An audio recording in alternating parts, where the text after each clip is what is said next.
It is Saturday night in Knoxville. The 1-3 Tennessee Volunteers step out of the SEC to take on the 2-2 Northern Illinois Huskies out of the Mid-American Conference. Hi again, everybody. Rick Russo coming to you from Neyland Stadium. The Volunteers are back home following last week's disappointing loss at Auburn. In that game, the defense was terrific, really deserving of a better fate. However, the offense struggled, so much so that Coach Fulmer this past week reopened the competition for starting quarterback. And then on Friday, he announced that Nick Stevens would get the call ahead of Jonathan Crompton against NIU. The coach is hoping that the sophomore from Texas will provide the necessary spark to get a struggling offense going. All right, time to send it inside the locker room, and final thoughts from the head coach, Philip Fulmer. Tonight is about respect. Tonight is about our identity. Tonight is about Tennessee football in 2008 and how we are going to respond, how we are going to react to adversity. We've got some real recent history of last year's football team that became one and came together and found a way to keep that respect. Fought their butts off to get to a place at the end of the season against Kentucky. In 3, 4, or 5 overtimes, they found a way to be SEC Eastern Division champions. What I'm asking you, do you believe that you can do that? Are you willing to put 100% of everything that's in your body to get that done starting tonight? We practice damn well. We know what to do. Take it to the game field. The mental toughness, the physical toughness, the discipline, the pride that's inside of you as a football player.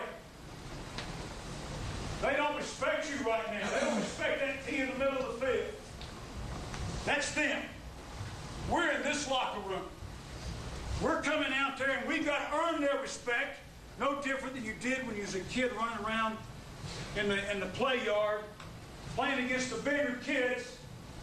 So today is about this team growing up as a man. Today is about this group of men, collectively, being the kind of football team that we all want to be proud of. That we can walk around and have respect for, feel good about being part of it. You're close.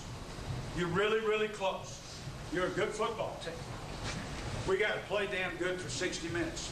And we got to let those guys know from the get-go that we're here to play football and serious football. We're back with the opening kickoff right after this timeout. Stay with us, folks. Tennessee looking to bounce back tonight. New quarterback, lots of enthusiasm being back here at Neyland Stadium. And now we'll see what Howland unfurls tonight against this Mid-American Conference opponent. Chad Cunningham sets his team. Tennessee will kick from right to left. He approaches, and ladies and gentlemen, it's football time in Tennessee. There's the kick spinning down to Miko Brown at the 4. He gathers on the near hash mark to the 15, 20, 25, 30, and he rolled down at the 31-yard line. Pretty good return of 27 yards. And Tennessee down covering on the play was Savion Frazier and also down Ja'Cory Williams. The quarterback for Northern Illinois coming out is Dan Nicholson, 6'3", 190, red shirt senior from Chicago, Illinois. He's started the last 2 games in place of the injured Chandler Harnish, who started the first 2 games of the year. 59% is his completion. 32 of 54, 3 touchdowns and 2 interceptions on the year. But for his career, 23 touchdown passes, 24 interceptions. So he will throw it in danger sometimes. First play swing pass left side. That's complete to the wideout over there. Nathan Palmer is rolled out of bounds. Little quick screen over to the left, Tim, a swing pass, and it's good for close to a first down. It is. 2 guys out wide, just pushed out. The inside guy out of the threesome just flared to the sideline. Perfect pass. It led him, and he took off first down. That's a pickup of 11 as Nathan Palmer makes the catch, the redshirt freshman out of Elkhart, Indiana. Jerry Kill is the first-year coach at Northern Illinois. He coached at Southern Illinois last year. Came up to Northern Illinois and beat them, and that's one of the reasons they were impressed with him, and he got the job. 1st and 10 for the Huskies at their own 41-yard line. Nicholson rolls to the right, completes the pass out in the flat, again to Nathan Palmer, this time on the right side, and he's knocked out of bounds after a pickup of 4. So they're spreading the field, Tim, and just throwing those swing passes left and right. 2 wideouts to the right, a tight end to the right, then a man in motion to the right. They just flooded it and threw to the short guy. They are attacking Tennessee by overloading the flat on one side or the other. That's a pickup of 4 on that first down toss. It's out to the 46-yard line, as it'll be 2nd down and 6. This on the opening drive for Northern Illinois. Nicholson out of the shotgun. He's 5th on the all-time Northern Illinois completion chart. 302 completions coming into the game. Handoff up the middle. Miko Brown looking for running room on the little scissors play and doesn't get much. Maybe 1 or 2. Robert Ayers slides down to make the stop along with the middle linebacker, Nick Reveiz, number 56. What a story that is. He said he was too small to play. Came, walked on. Of course, this is where his father, Fuad Reveiz, a great kicker for Tennessee, played. And at 5'10", he's in the middle linebacker spot for Tennessee tonight, replacing Alex Wilson, who is out with that shoulder injury. 3rd down and 6 for Northern Illinois. And a crowd now back in this Tennessee defense trying to get a stop. Northern Illinois has moved for 1 first down, and now they have it 3rd down and 6 at the Huskies' 47-yard line. Out of the shotgun, Nicholson gets the snap, fakes the handoff to Brown, rolls right, dumps it in the flat near side to midfield, and that's going to be close to a first down. Jason Shepler, the tight end, came rolling out in the flat, and we'll see where they mark it. Tim, looks like he might have gotten the first down. He gave a run fake, and the linebacker bit on it and let the tight end go out in the flat. The safety just couldn't come up fast enough to beat him. Another good play call by Northern Illinois. Demetrius Morley gets him down. It's a pickup of 5. They needed 4, so that's a first down for the Huskies. They're 2nd on this drive. 1st and 10, Northern Illinois to the Tennessee 48-yard line. Tennessee with a 4-man front, now a 5-man front. Handoff up the middle to Brown, picking his way over left guard, picks up 1 or 2, and he's taken down. Pickup of 2.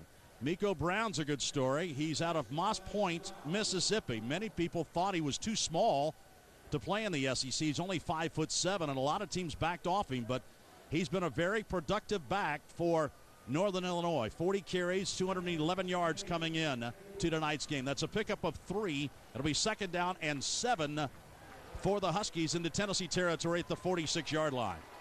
They'll spread the field again. 2 wideouts to the left, 2 to the right. Nicholson out of the shotgun. Tennessee a 4-man front, the ball right in the middle of the field at the Tennessee 46-yard line. Nicholson gets the snap, rolls right, looks. Now he'll tuck it and go down to the 45 to the 40-yard line. There's a penalty flag thrown ahead of the play at the 31-yard line. A pickup of 6 for Nicholson rolling right, and we'll see what the flag is. Same play they ran the second play of this series. It was a flood route. Tennessee covered it well, but the contain was not there. The defensive end or linebacker, neither one kept the quarterback contained, and he was able to turn up the field. It does look like a penalty on Northern Illinois. No, it's on Tennessee, I think, Tim.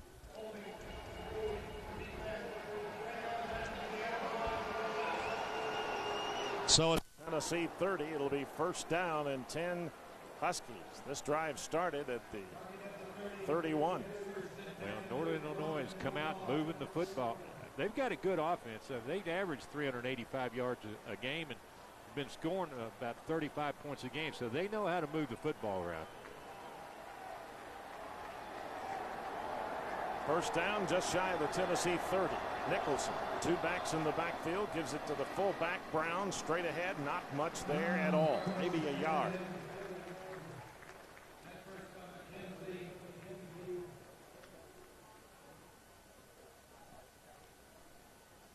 DeMonte Bolden and Nevin McKenzie make the tackle for Tennessee. It's a gain of a yard, 2nd down and 9, just down to the 29 of the Volunteers.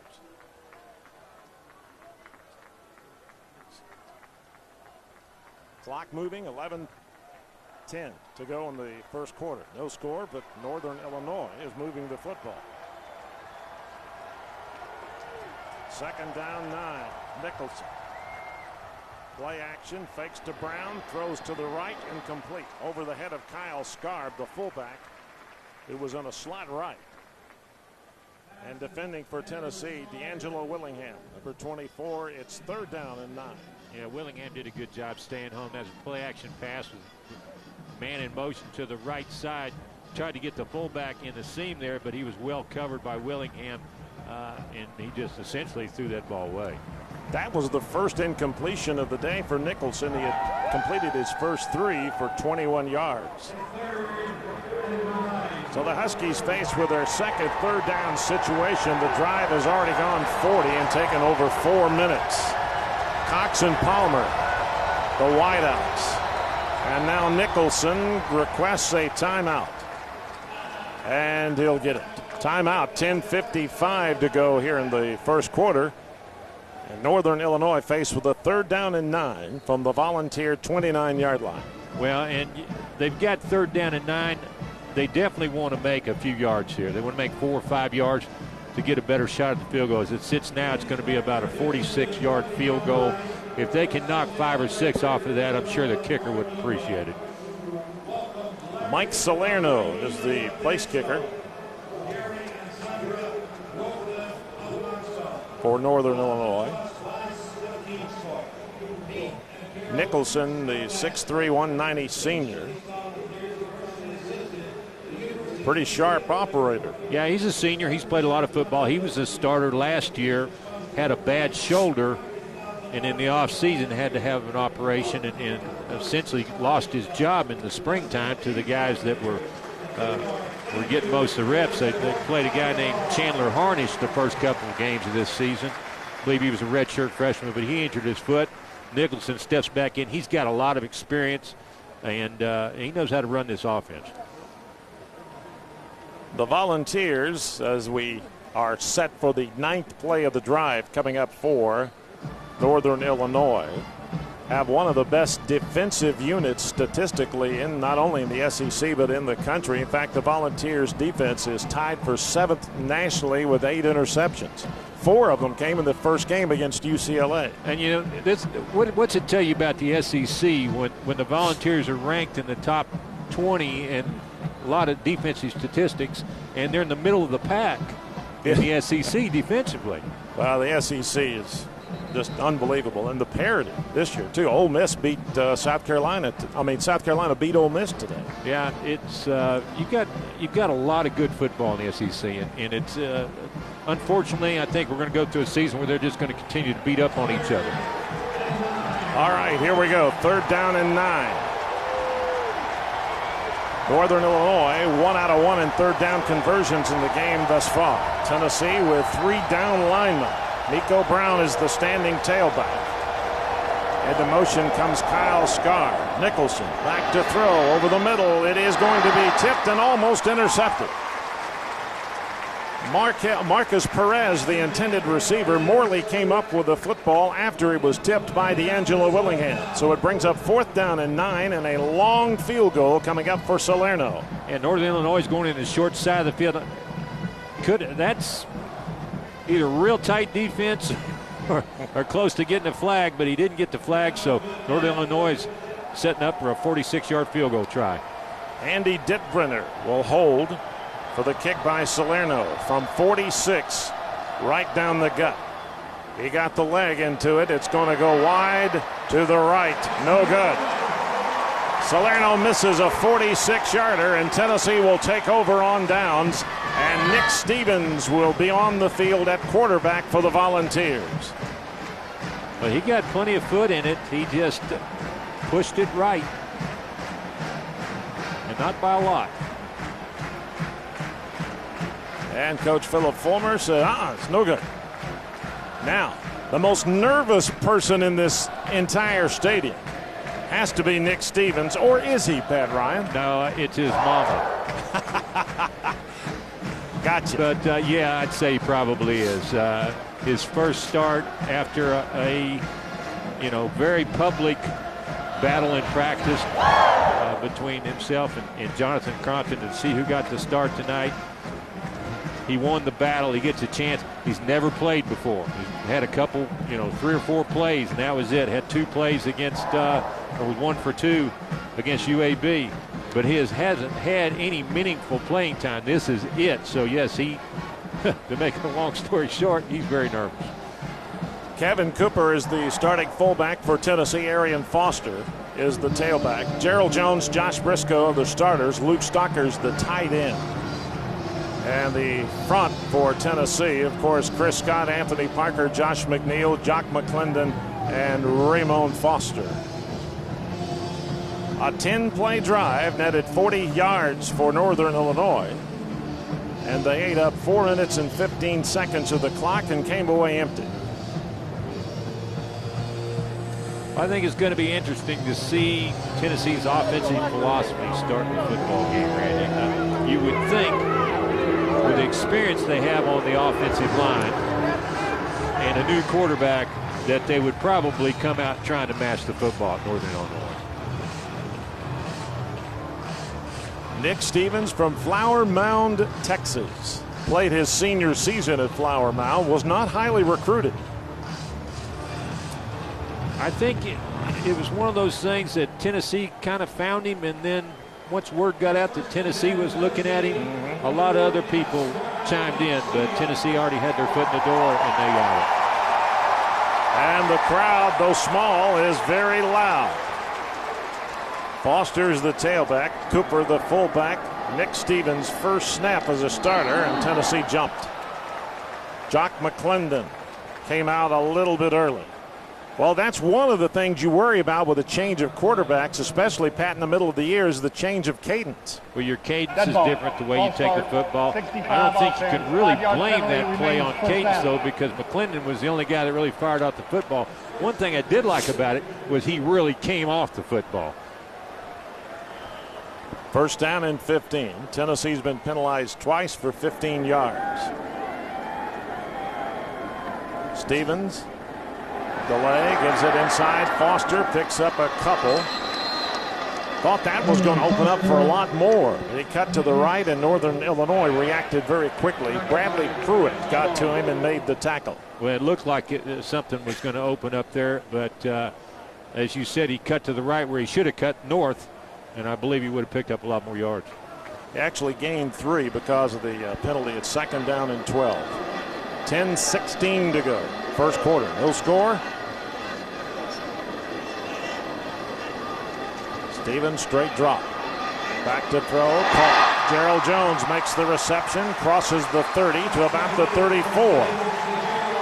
And a great hand comes up from the Tennessee crowd as Stevens completes a pass for about 6 yards. 1 for 1. Did a good job dropping it down to Gerald Jones. Northern Illinois playing straight zone. They pulled back. We had a couple guys in the zone behind. He didn't try and force it. Gave it to Gerald underneath, let him try and do something with it. Tennessee with 2 receivers right, actually 2 left. That's Gerald Jones and Austin Rogers in the game. Josh Briscoe is in at a wide out as well. It'll be 3rd down and 5. And now a penalty marker, and Tennessee jumped again, I believe. Well, these mistakes like that, just careless mistakes, just kill. They kill you. You've got 3rd and 5. Now you're going to have 3rd and 10. And there's not a lot of good 3rd and 10 plays in your playbook. They're just not. The Huskies did a lot of jumping around on the front line there. You've got to hold your water. You got to sit there and wait for the snap count. So the Volunteers go from 3rd and 5 to 3rd and 10. Tennessee's already been penalized 20 yards in the first 5 minutes and 47 seconds of the game. And they may have jumped again. Stevens. Pass caught for the first down. Crossing the 40, Josh Briscoe. And that pass was right in there. That time by Nick Stevens. Chase Carter makes the tackle for the Huskies. And listen to this crowd. Yeah, they're kind of liking that. Just simple square in, nice dig route. This is the type of throw guys with good arms like to have. Something right there in front of you. Just hit your open spot.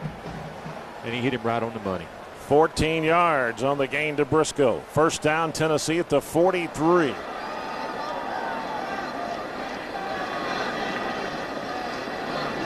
Stevens hands it to Foster, who's tripped up as he crossed the line of scrimmage.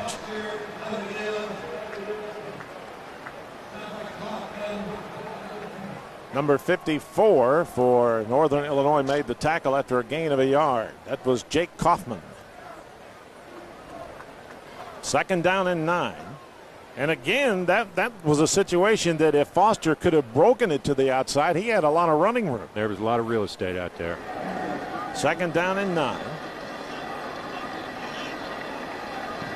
Lone setback is Foster. Stevens back. That one's batted away at the line of scrimmage. It'll be 3rd down and 9, incomplete. I think that was that Kaufman guy again. He's not listed on their 2-deep depth chart, but he ought to be. He did a good job. We just, when you get a 3-step drop, you've got to get those guys' hands down. You got to fire out at their legs. We dropped back in pass protection, and he saw it coming and jumped up and batted it down. 2 out of 3 for 20 yards so far for Nick Stevens. 3rd down and 9.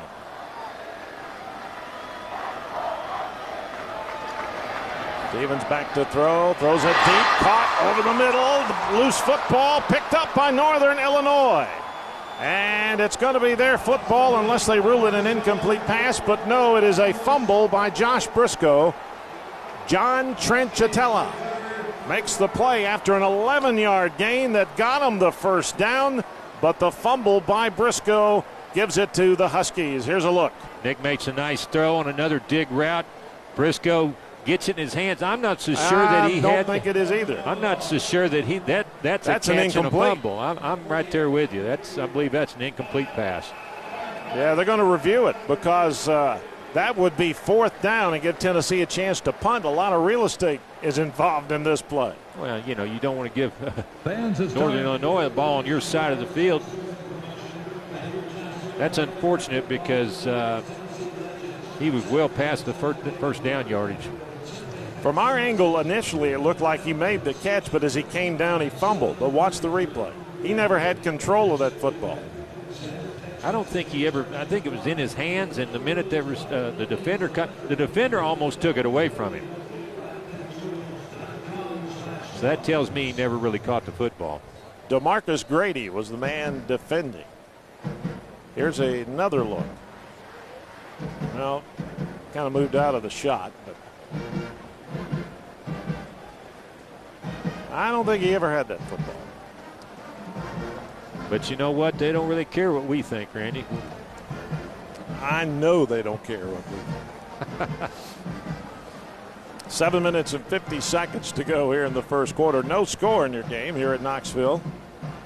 The Southeastern Conference today. South Carolina goes to Ole Miss and wins. Florida goes to Arkansas and wins despite struggling early. And Kentucky has lost to Alabama 17-14.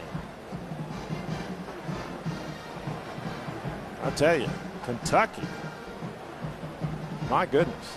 Auburn is leading Vanderbilt 13-7 at the half. They were up 13-0. Vandy got on the board before the second half, or before halftime. Vanderbilt's got a pretty good football team. Yeah, they do. Well, they obviously don't care what we think, Pat, because they are going to give Northern Illinois the football at the Tennessee 48 and rule it a fumble. Well, so many times, the call on the field will stand unless they see what they call definitive proof to overturn it. Obviously, they didn't see enough. Huskies get the football back after the turnover. Nicholson rolling right, looking to throw. Does complete inside the Tennessee 40. I think it's going to be close to a 1st down. He may be a little short. Landon Cox, the Z wideout for the Huskies, makes the catch. They're doing a good job of moving Nicholson around. That way the defenders can't zero on where he's at. Cox did a good job. He went down, ran about a 12-yard hook pattern, then uncovered outside, gave Nicholson a good throwing lane. They're going to measure for the 1st down. If he didn't get 10, he got 9 3/4 of a yard.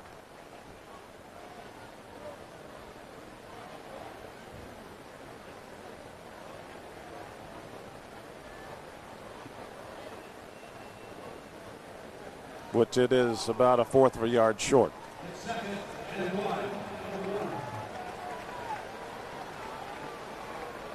There's the pass, the catch. He went out with his foot just shy of the first down marker. So it'll be second down and less than a yard for Northern Illinois. The Huskies have moved the football very well in the first quarter. Yeah, most of it's been through the air. They've run the football a few times for 2, 3, 4 yards, but most of their gainers have come on roll-out type passes or quick screens to the slot. Landon Cox and Marcus Perez, the two wideouts to the right side. Nicholson gives it to Brown straight ahead. He's got the first down, maybe a couple, as he hits close to the 37. It'll be a pickup of 3, and it will be a first down for the Huskies. Walter Fisher made the tackle for Tennessee.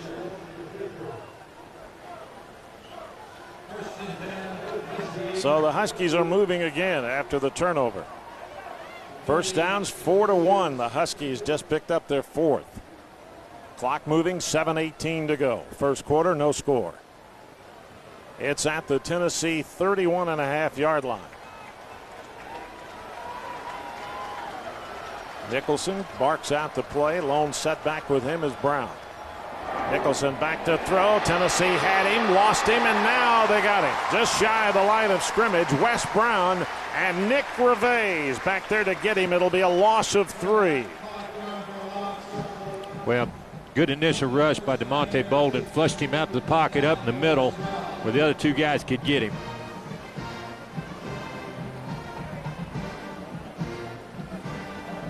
There's Reveiz, 5'10", 225, a sophomore.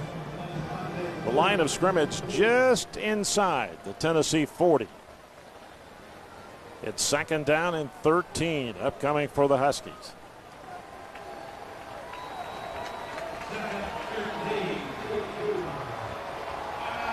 And a timeout. Northern Illinois calls their second timeout of this half.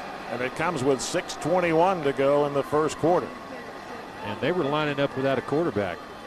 Justin Anderson was back in the backfield. Don't know if he was back there to take the direct snap or what. Next week, the Volunteers will be in Athens, Georgia, in a 3:30 ball game against the Georgia Bulldogs, who have had this week off to prepare for the Volunteers. And a lot of people say, well, you had a week off to think about it. I like the idea you play before the week before a game. You know, you have a week off, sometimes you get stale. Well, sometimes you do. The only time I really like to have a week off, assuming you're playing well, is if you've got some guys that have got some nicks and bruises, and we'll heal up in that amount of time. But I'm with you. I like, once you start the season, I like to keep playing.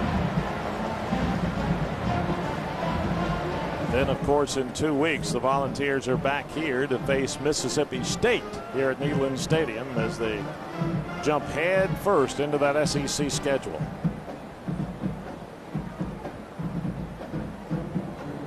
Coach Jerry Kill in his first year as head coach of the Huskies.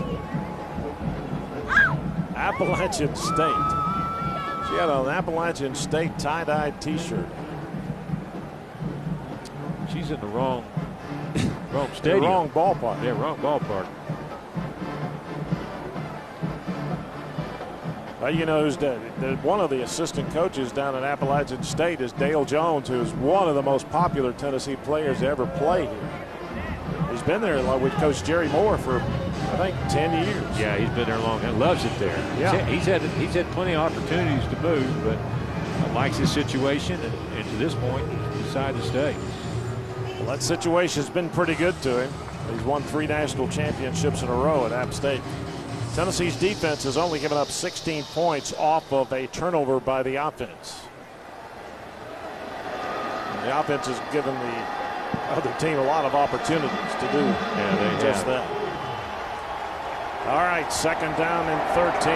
Nicholson still at quarterback. Justin Anderson is in at tailback. 3 wideouts. To the right, Nicholson flares it to the left. It's caught. Tennessee's got him wrapped up shy of the 30. That's Perez who makes the tackle. Dennis Rogan makes the tackle for Tennessee. An 8-yard pickup. It will be third down upcoming.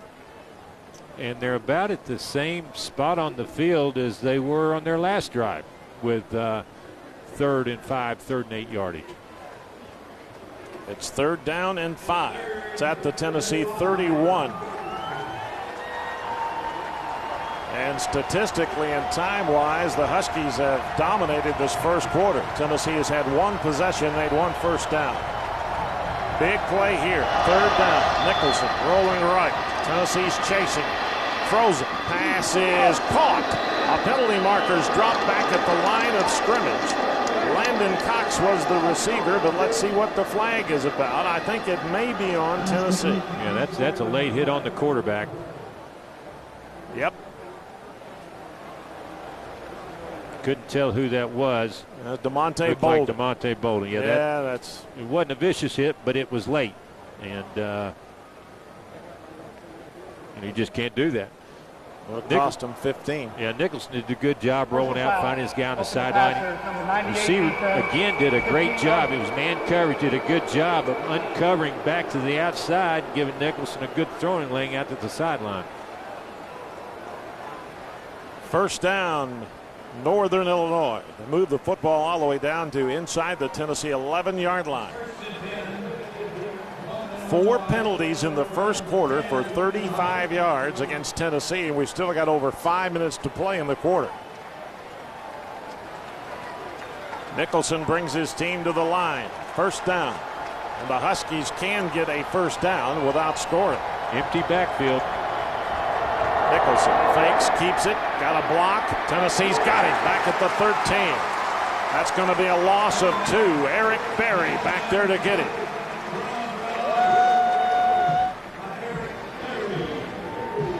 Looked like he wanted to throw it someplace and thought better of it, and then just took off running. A lot of times you'd say that, well, that's a drawn-up quarterback draw, but I just don't believe that you're going to try and run a quarterback draw to the outside against a team with Tennessee speed. Loss of 2. It'll be 2nd down and 12. Back to the 13. Crowd beginning to get into it here, trying to keep them out of the end zone. Shotgun. Nicholson keeps it again. Tennessee let him get away. It's inside the 15. Back to the line of scrimmage. He may have picked up a yard. Rico McCoy makes the tackle for the Volunteers, along with help from number 55, Dan Williams. Well, you could tell right there, Tennessee got tired of Nicholson rolling out on them, so they brought the outside linebacker, brought Adam Myers-White off the edge to make him cut it back in, and yes, that could have been a late hit right there. Tennessee got away with one there. Yeah, Dan Williams planted him in the ground after he was down. Loss of another yard. It's 3rd down, 13. Line of scrimmage, the Tennessee 13-yard line. Down to 2 on the game clock. Here's the pass by Nicholson. It is caught inside the 10 by Marcus Perez, but it will be very short of the first down. We'll bring up a 4th down, and the field goal team is coming onto the field for the Huskies. Yeah, that's just kind of a little give-up play on the Huskies' part. Looked on the other side of the field. They were just running little short routes. Nothing that's going to get you the first down. I think they just wanted to complete a ball, and maybe a guy will break a tackle, but if he doesn't, we'll kick the field goal. Mike Salerno, number 16, on to attempt a field goal. It's from 25 yards out. And the kick is up, and it is good. And with 2:53 to go here in the first quarter, Northern Illinois has broken on the scoreboard and leads Tennessee 3-0.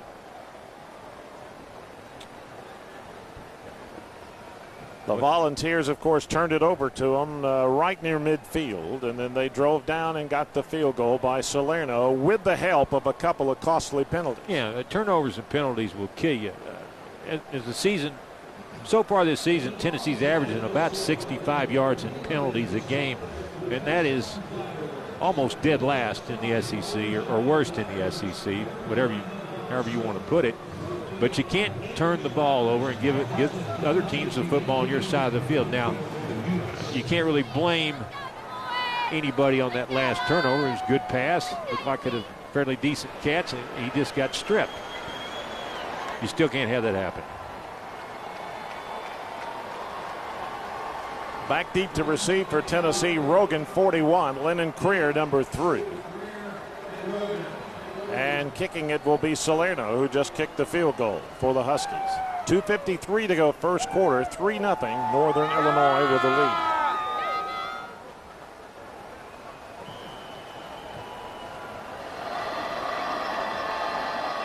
Rogan's at the top of your screen, Creer's at the bottom.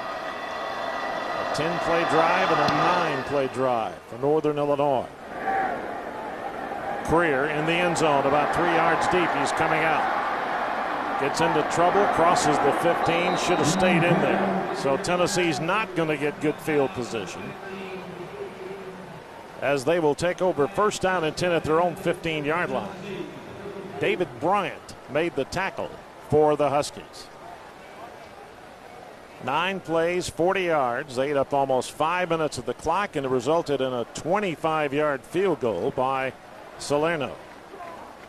First down, Tennessee at the Volunteer 15. Stevens at quarterback, and the tailback for the Volunteers is Arian Foster. Stevens, straight drop.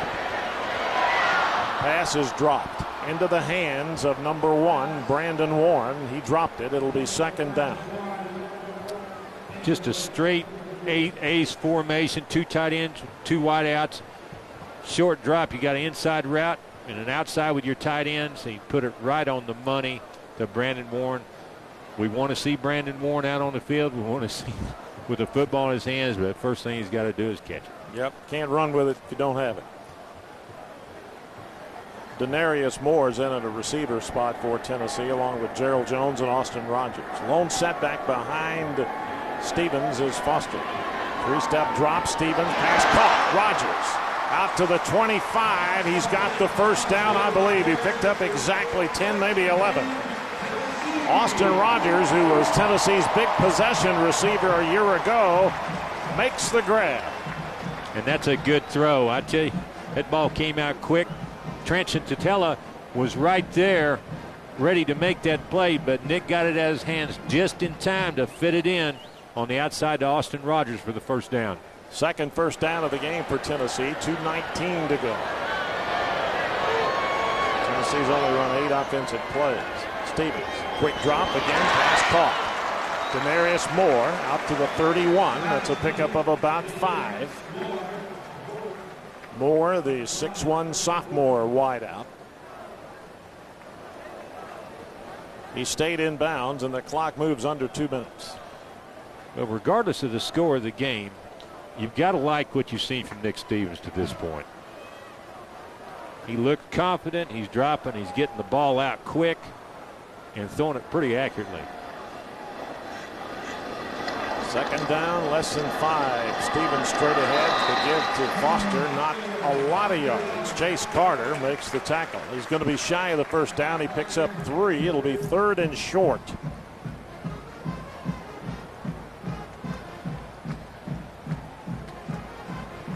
He's going to be short by about a yard or foot maybe. It'll be 3rd and very short.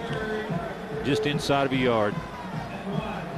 Line of scrimmage is the 34.5. Yeah, this is where you don't mess around. Come off the football and just blow it at him. Foster gets the first down, but not a lot more. He picked up a yard. And the Volunteers get their 3rd first down of the game. They're now 2 out of 3 in 3rd down conversions. Josh Allen makes the tackle for the Huskies, but the Volunteers get it first down.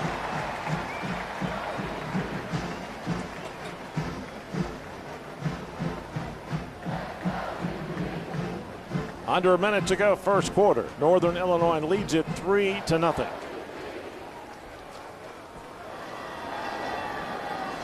Tennessee 2 receivers to the right with a slot to the right, 1 to the left.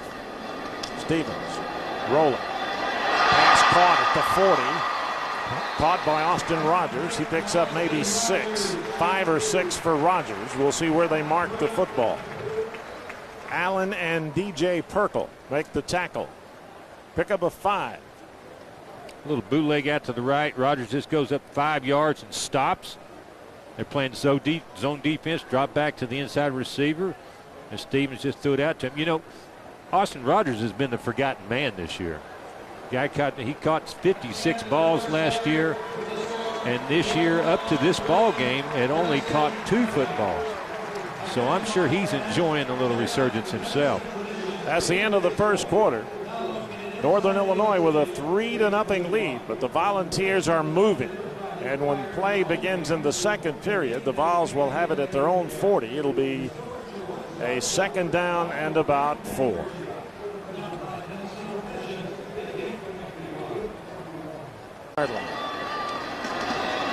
Stevens, second man through. Tailback Foster to the 41, maybe.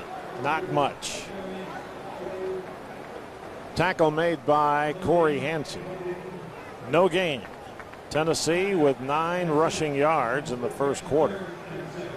54 total yards as compared to 60 for Northern Illinois.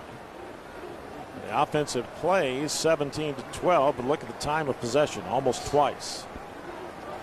Foster has every single rushing yard, all 9 of them for the Volunteers. It's 3rd down and 5. This is man coverage. They're backing the line. Stevens, good protection. Pass caught by Rogers, or that's Luke Stocker, the tight end. He's going to be very close to a first down. Might be a little bit shy. Let's see where they put the football. Yeah, I think he's going to be just a little bit short.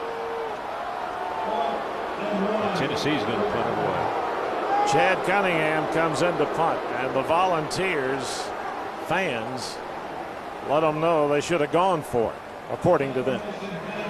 Miko Brown will drop back to the 15-yard line. Cunningham will punt it. It's about a foot short on 4th down.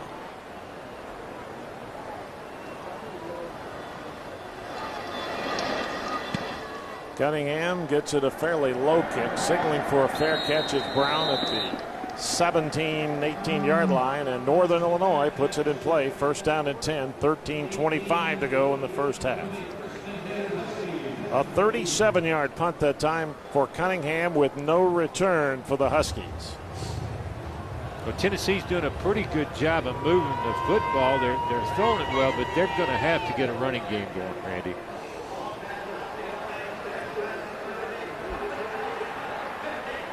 Your first impressions of Stevens in the first half? Good, bad, indifferent? Good. I'm pleasantly surprised. You never know what to expect from a guy his first time out, and he hasn't looked nervous or jittery at all to me. He's looked decisive, and the ball's come out on time. I mean, I believe he's 6 for 8, 7 for 9 now for about 50 yards. I think you've got to be pleased with him at this point. And of one of the 2 incompletions he had was a ball right in Brandon Warren's hands, who he couldn't hold it, just dropped it.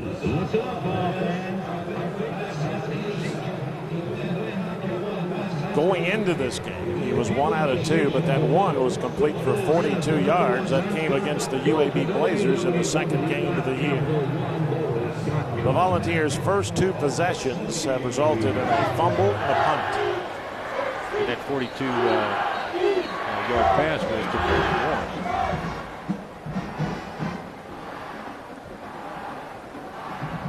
So Tennessee on defense. Line of scrimmage is not good if you're a Northern Illinois fan. It's at the Tennessee, or at the Husky 18-yard line. Well, Northern Illinois has made a lot of their yardage off the rollout pass, hitting guys over on the sideline. Tennessee showed in the last series that they were going to start bringing people off the edge to try and keep the quarterback in the pocket. If they do that, they'll do a good job of shutting down a lot of Northern Illinois' offense.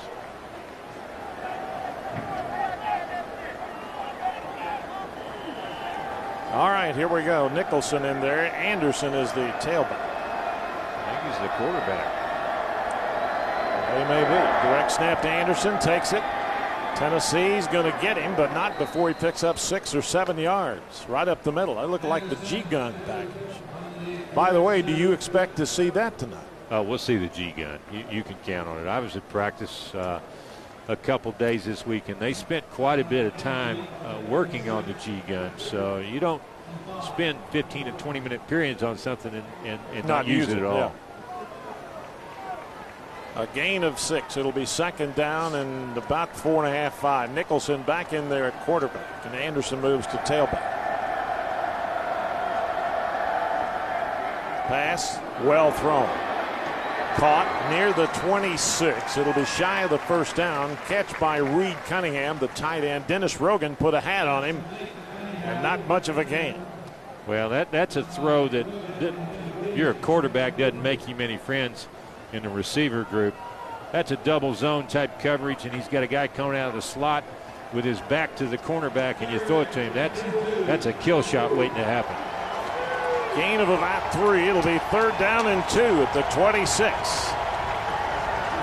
And now Anderson is back in at the quarterback spot. Justin Anderson. Yeah, Nicholson split out wide right. Quarterback draw. Tennessee hits him. He's going to get the first down, I believe. He's not going to have much more than what he needed, which was about 2 yards. Wes Brown, Nick Reveiz make the tackle. But it's a first down for the Huskies. Takes one step back and then just blows it up into the line. He's a load. He's their big back. He's 6 foot, 225 pounds, and got great body lean as he showed right there. He hit the pile and kept it moving. Northern Illinois now 3 of 5 in third down conversions. First down out near the Tennessee or the Husky 30. DeMarcus Grady and a quarterback didn't fool anybody. And Nick Reveiz, who's been on about half of Tennessee's tackles, makes a big one right there for a loss of 1. Well, DeMarcus Grady's kind of the Huskies' answer to the G-gun on our side. He's not going to throw the ball much. When he's in the game, he's looking to run it. He's one of those guys that we talked about in the pregame that had over 100 yards rushing. He had 17 carries for about 106 yards and 3 touchdowns at this point. Marcus Perez, Landon Cox, and Nathan Palmer, the 3 wideouts. Nicholson throws it to the right side. Tennessee slows him up. One man misses him. That's Landon Cox, the receiver. Or actually Nathan Palmer, number 81, who caught the first 2 passes of the game from Nicholson. It'll be third down and 4, or actually about third and 5 at the 34. Bubble screen out to the right. Palmer does a great job of eluding Eric Berry out there. Didn't get a lot, but he got 5 more than he would have had if Berry would have tackled him on the sideline.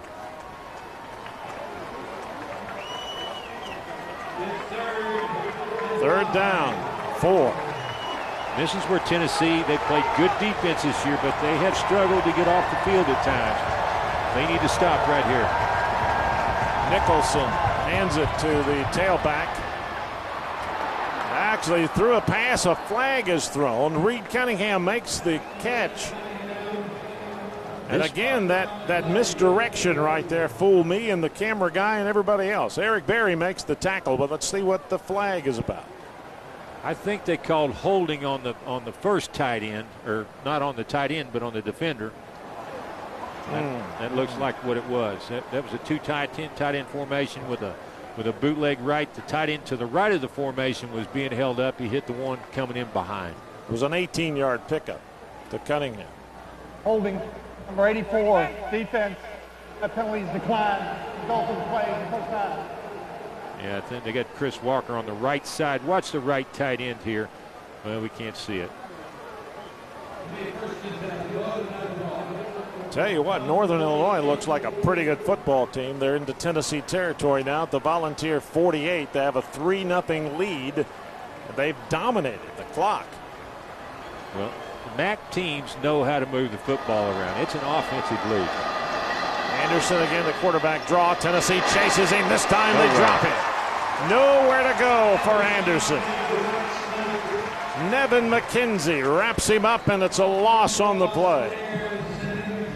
That's the same play they've run twice before, but it was closed in the middle. He tried to bounce it left. That's never a good idea.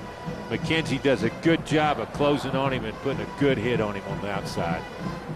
Loss of 4, second down and 14. We back it up to the Northern Illinois 48.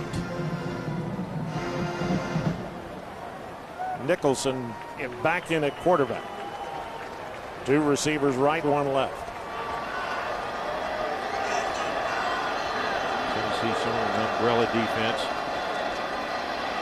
Pass way over the head of the intended receiver. That was Nathan Palmer on the right. So now the Huskies face with a 3rd down and 14. They tried to throw that bubble screen to Palmer again. Tennessee was in the perfect defense to cover that. There wasn't going to be anybody open, so Nicholson just threw it in the stands. Big play coming up for Tennessee. 3rd down and 14. 3 receivers go to the right side for Northern Illinois.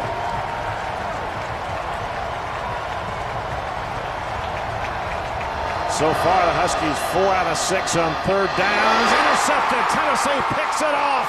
That's Eric Berry. Berry at the 40. Berry at the 35. Inside the 15. And the Volunteers get the pick. Eric Berry's 3rd interception of the year. Nicholson has been pretty good with the football to this point, but he got a little greedy there. He tried to hit the seam route right where Berry was. Essentially threw the ball right to Eric, and he's not going to miss any footballs when they're in his area. He's going to catch it and take it the other way, and just missed taking it all the way, tripped up at the last second, but gives Tennessee great field position on the 16-yard line. 48-yard return of the interception. Stevens in at quarterback. Montario Hardesty is the tailback. Stevens straight ahead. Falling down is Hardesty at the 10-yard line. It's going to be a pickup of 7. It'll be 2nd down for the Volunteers at the 10. Well, Hardesty's the guy they like down in that field position. Well, and they're taking him out now, but got a good hole up the middle. Just had a flat tire right there trying to make a cut to the right. Gerald Jones in at quarterback for Tennessee. Tailback is Lennon Creer, number 3. So the G-gun we watch for the first time. He's going to roll left. He's going to throw it. It's incomplete, intended for Briscoe on the left side. So now the Volunteers face with a 3rd down and 4. And for everybody that's been screaming for passes out of the G-gun, right here shows you just a little bit why we haven't seen much of that. 3rd down and 4. Stevens back in at quarterback.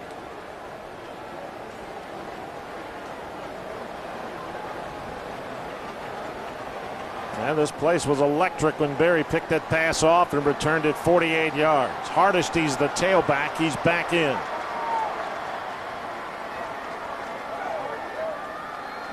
Stevens, 2-step drop, caught. Penalty marker down at the 5. Gerald Jones makes the tackle. It's going to be a 1st down unless the flag is against Tennessee. Good quick pass on the inside to Gerald. An eligible receiver. Somebody must have been off the line. One of the guys on the outside must have been off the line of scrimmage or didn't cover up the tackle. Number 4 in the offense. He was covered up and therefore ineligible to go downfield. That's going to cost him a 1st down. 3rd down. Now the Volunteers faced with 3rd down and 9. So we back it up to the 15. Well, that didn't show us anything. No, that didn't. Best I could tell is the receiver on the right side had to be off of the line of scrimmage, because we didn't see anything from that picture. Big play. Tennessee 5 penalties now for 40 yards, and the Huskies have not been flagged tonight. Stevens, plenty of time, pulls it in, and now he's dropped at the 20. That's a loss of 5, and Tennessee faced with a 4th down. John Tranchatella makes the tackle. Well, nobody open on the right side. He had plenty of time to throw that football, but nobody to throw it to. Would have rather seen him just throw that out of bounds, but he tucked it, tried to make something out of it. At least he didn't throw it to the other guys. Bram Cannon will hold it. Daniel Lincoln will kick it. It's a 35-yard, 36-yard attempt. Lincoln with a foot into the football. It is good, and we're tied at 3. 6:50 to go here in the first half, and Tennessee takes advantage of the pass interception and long return by Eric Berry on a Daniel Lincoln 36-yard field goal. We're tied at 3. That hit the upright and bounced through. Yeah, that was a lot closer than it should have been. You know, when you get turnovers like that and you get down inside the 20-yard line, though, it's almost a disappointment to come away with 3. You want 7. 3-3 game. 6:50 to go in the first half.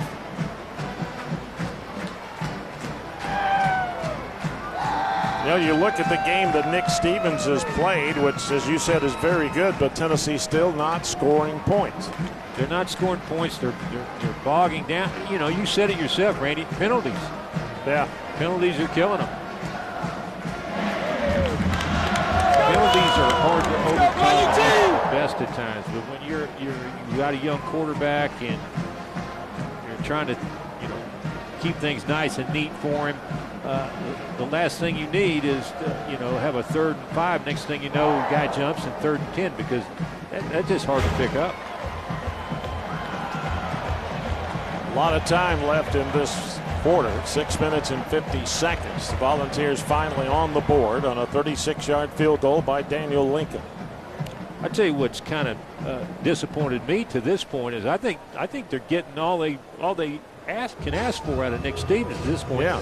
They're not getting anything out of the running game. And that's where I thought that they would dominate tonight. I thought that they would really lean on that offensive line who's got all that experience and you know, Foster and Hardesty and Creer and those guys and run those guys and run them to make things easier for Nick Stevens. Instead, Nick Stevens is essentially shouldering the load up to this point. Chad Cunningham will kick off for the Volunteers, and back deep to receive will be Miko Brown and Montel Clanton. There's Brown. Started the game at tailback. We haven't seen a lot of him in this period, however. Miko Brown and Ricky Kreider rather than Clanton. There's Kreider, number 22.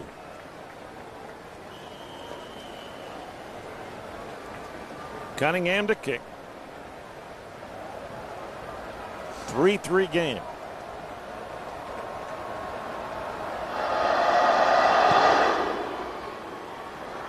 Cunningham drills it to the 6. Picked up by Brown. The 20, straight ahead to the 25. Crosses the 25, and that's where the Huskies will put it into play. A 20-yard return on the kick by Miko Brown.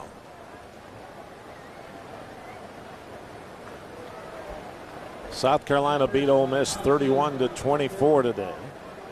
Alabama had to hold off Kentucky 17-14. Boy, that was close. Well, you know, and that game started out in the first half. It looked like Alabama was just going to have their way with them. And Kentucky, they found something and started playing some defense. Turned it into a close game. First down at the 20, about the 25. Nicholson gives it to a slot back. He crosses the line. That's Miko Brown, who came from his slot position to take the handoff. He picked up about 2, maybe 3. I think that's probably where Miko Brown is his most effective. He's not really an eye back. He's a guy that you run out of that spread option type look. Brown comes out of the game. Pickup of 3. It's 2nd down and 7. 3 receivers left, 1 right. Tennessee lined up in man coverage. Rolling left, Nicholson throws it away. Tennessee was coming hard after him. Nick Reveiz breathing right down his neck, and it'll be 3rd and long. Well, see, Tennessee's they've gotten a little fed up with Nicholson rolling out and hitting passes. He's getting out away from the pass rush. We're bringing Reveiz and Adams, Meyer, White, and McKenzie, and those guys off the edge. That's going to bring an extra pass rusher and keep him from being able to roll out and pick guys out to throw to. Third down and 7. Northern Illinois so far 4 out of 7 in third down conversions. Clock is stopped with 5:49 to go. And now a timeout. Northern Illinois calls their final timeout of the half.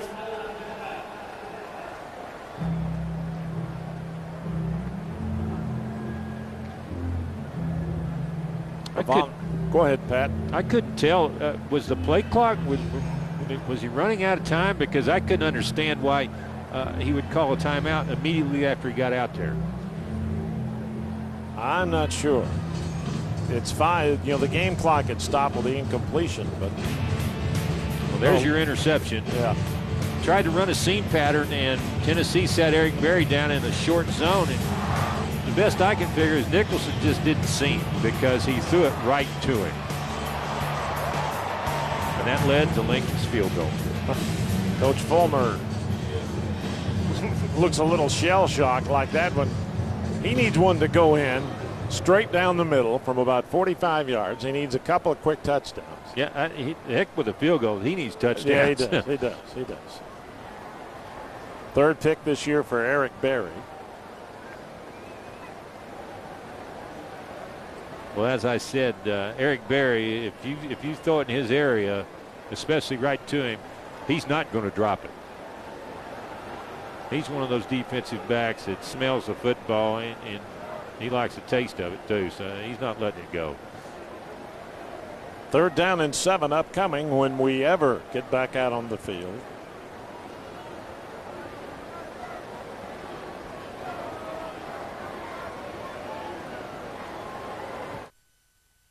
The ESPN Total Access Visa Credit Card brings you closer to sports with every purchase. Go to ESPNVisaCard.com to apply now to earn rewards like a behind-the-scenes tour of SportsCenter and autographed collectibles.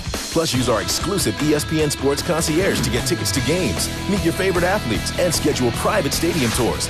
All with no annual fee and 0% APR for 6 months on purchases and balances transferred now. The ESPN Total Access Visa Credit Card. You spend, you score. Apply today. Wide out.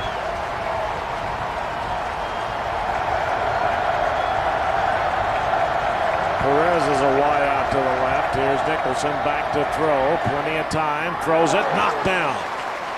Willingham. And now a penalty marker is thrown very, very late.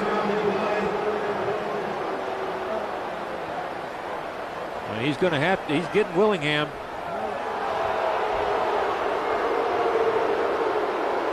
Well, the crowd did not like that, but obviously it came after the play. Let's take a look if we can see in a replay, because D'Angelo Willingham has been hit with a pass interference call. Let's take a look. Well, we got the receiver coming on the inside, and he tries to pull right away, there.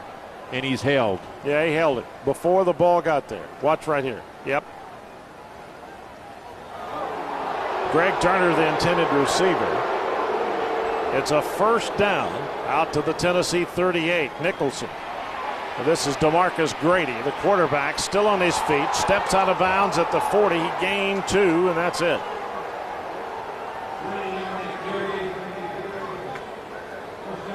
Seemed like he ran forever. Got 2 yards. Yeah, he started left, and he realized he had nothing out there, so he cut it up, and here comes the defender, so he cut it back outside. Found a safe haven in the sideline.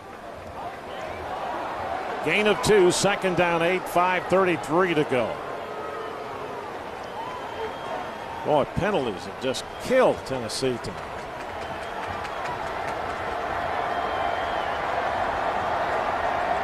Second down. The give to the, not much there. DeMarcus Grady keeps it, gets a yard maybe. Wes Brown makes the tackle for the Volunteers, along with help from Rico McCoy. So it'll be third down and 6. Well, I get the feel that, Tennessee's defense is tightening up. They've given up some yards. As you see the penalties here, Tennessee 6 penalties, 50 yards. Northern Illinois, none.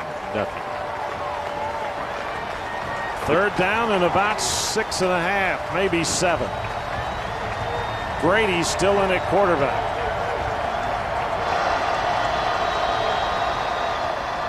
Rolling right. Tennessee's coming hard. Pass incomplete. Knocked away by Eric Berry. That's good reactions by Eric. He's got the coverage on the outside, but sees him look inside to the tight end, read the quarterback's eyes, and almost got him another one. Tennessee putting some heat on. Andy Dittbender will stand and will punt the football. This is the first punt of the night for Northern Illinois. He's averaging almost 42.5 yards a kick. Rogan will stand inside his 20 to receive the punt. This one's going to hit at the 25, take a Tennessee bounce, then a Northern Illinois bounce to the 26, and that's where the Volunteers will put it in play with 4:19 to go in the first half. A 33-yard punt by Dittbrenner.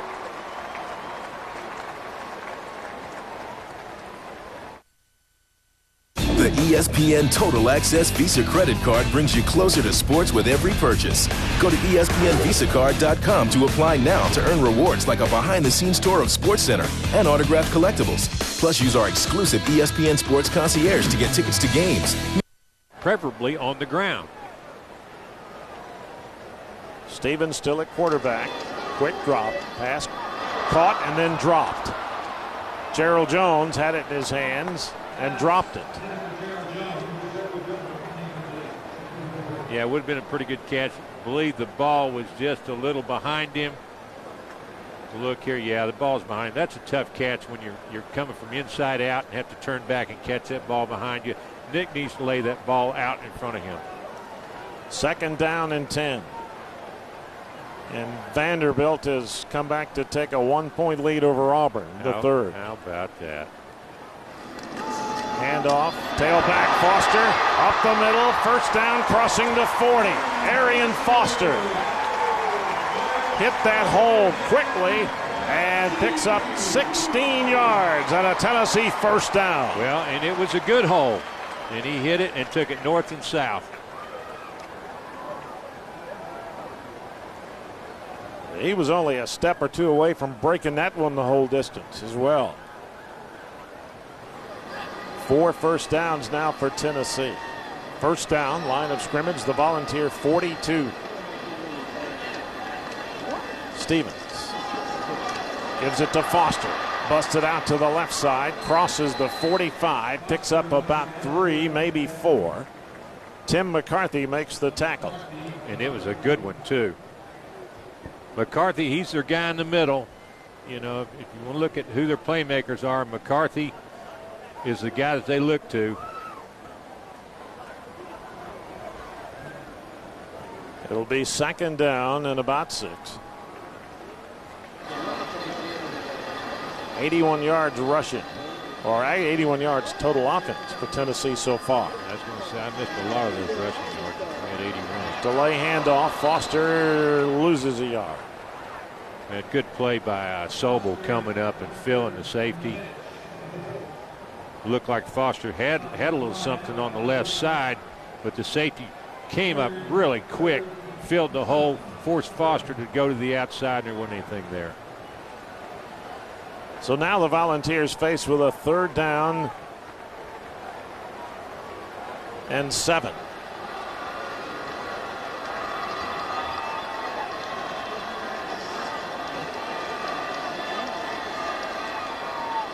Stevens out of the shotgun. Good protection. Pass is incomplete.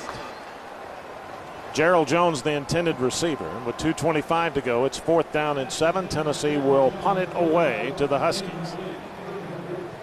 That play there really wasn't anything to that play. There wasn't a chance to make a first down on that. They had a guy fading on the outside on an umbrella type zone thing and a guy stopping at 5 yards on a little hitch pattern. There's nothing there that's going to get you the first down.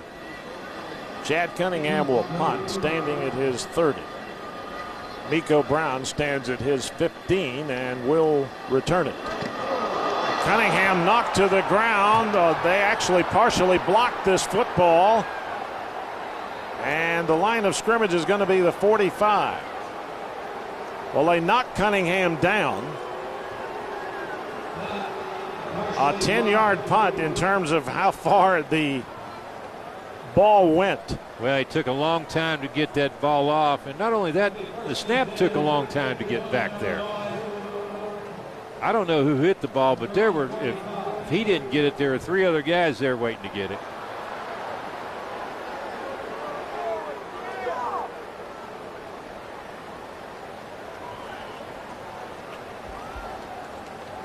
Northern Illinois with a football back, 2:17 to go. DeMarcus Grady still in at quarterback. The line of scrimmage, the Husky 45. Grady hands to the tailback. That's number 22. That's Ricky Kreider. Picks up about 3. It'll be second down. Ricky Kreider. How many tailbacks have these guys got? Well, they've used 3 tonight, and actually 4. I think Chad Spann, number 28, also came in. So I have not seen Montel Clanton. I don't know if he's been in the game or not. Well, I see him standing down on the sidelines. He didn't have his helmet on, so maybe he's injured. Grady's still at quarterback. To the first man through, that's the tailback. That's Chad Spann, who's in there now, picks up 2. And it'll be third down upcoming. Spann lost his helmet. DeMonte Bolden makes the tackle for Tennessee, and it will be third down and 5. Well, Tennessee's done a good job of shutting off the rollout passes of Northern Illinois, so Northern Illinois is countering that, come in with a running quarterback, trying to run a little spread option. Hadn't had a lot of success at this point. Big third down play for Tennessee, under a minute to go. Third down and 5. Grady rolling to his left. Sprinting, being chased, being dropped back at the 45. Nevin McKenzie got to him. It's a loss of 5. And with 41 seconds to go, Tennessee's going to call a timeout. Well, John Chavis got his defense over and said, look, I'm tired of these guys rolling out and throwing these easy passes out here. I want you to shut off the corner and force these guys back inside. And McKenzie has made a couple good plays out there doing just that.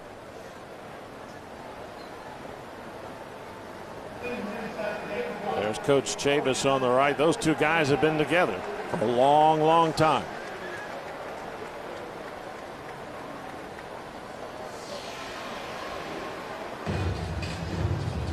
(3-3) game, 37 seconds left. The Volunteers have a chance to at least get within field goal range because they'll start, or it'll be fourth down when we get back, but they will get decent field position, I would imagine. It's going to be Jones standing at his 15. I don't expect, the punter to kick to Jones. I would not give him anything to return if I was Northern Illinois. Now, if I'm Tennessee, I want Jones to get his hands on the football because he's electric. Anytime he touches it, he's got a chance to make something happen back there. Detbener will stand inside his 25 to punt it away. He's going to angle it to the right. Picked up by Jones, and he's dropped at the 15. So Tennessee's not going to get good field position. With 31 seconds to go in the first half, they do have 2 timeouts remaining. I don't expect them to try and do much at this point. You're on the 15-yard line. You've got a brand-new quarterback. Last thing you want is a mistake right before halftime. It puts you behind in the ball game. 30 seconds, I would expect them just to kneel down or hand it off and go in and regroup at halftime. The line of scrimmage is the 16. Stevens still in at quarterback. 31 seconds to go. 3-3 game, and Tennessee is in the victory formation. They're going to take a knee and run the clock. And the crowd doesn't like that. But with a inexperienced quarterback this deep in your territory, you don't want to do anything stupid and give up points. I don't care who you got playing quarterback. 85 yards is a long way to go in 30 seconds. Exactly. So the first half will come to a close. Northern Illinois jumped out to a 3-0 lead, and the Volunteers tied it after Eric Berry picked off a pass, returned it 48 yards, and allowed Daniel Lincoln to kick a 36-yard field goal to tie the game at 3-3. That's where we are here at intermission.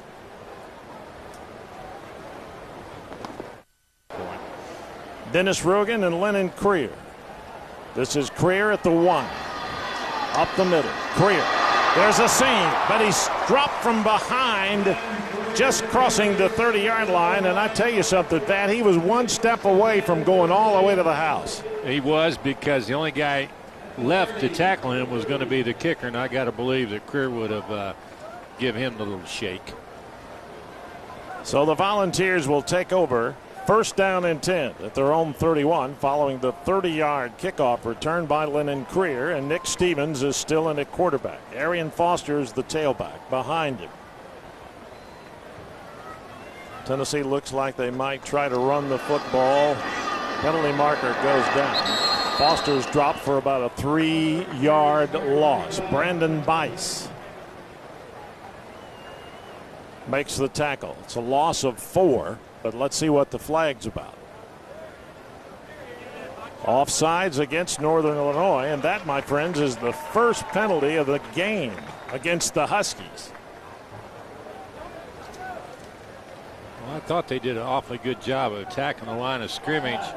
Yep. And there it is. On the opposite side, jumped a little too soon, caught him in the middle of the snap. That negates a 4-yard loss, so that really hurts them. That's a 9-yard swing right there. It's first down and 5 for Tennessee at the Volunteer 36.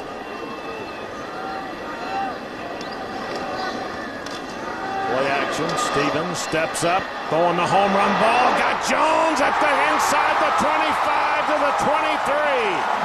Nick Stevens to Gerald Jones. First down, Volunteers.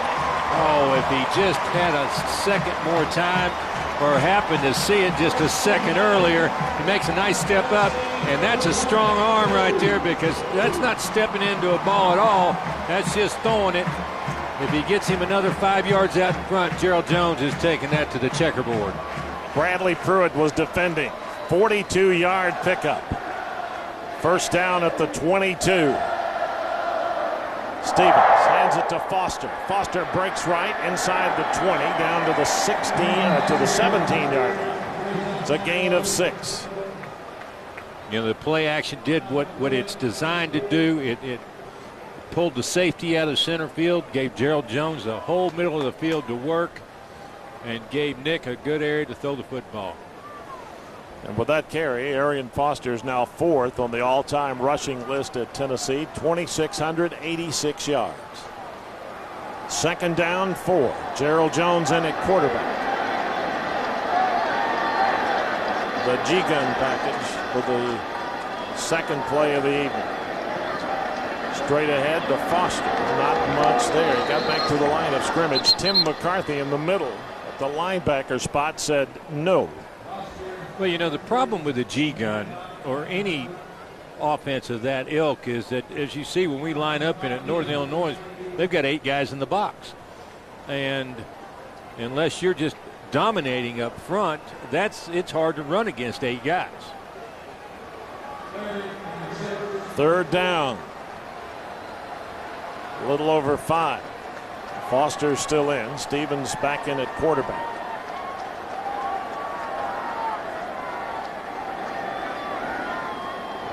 Stevens rolling left. They're coming after him. He throws the pass. It's going to be incomplete. Intended for Jones. Knocked away.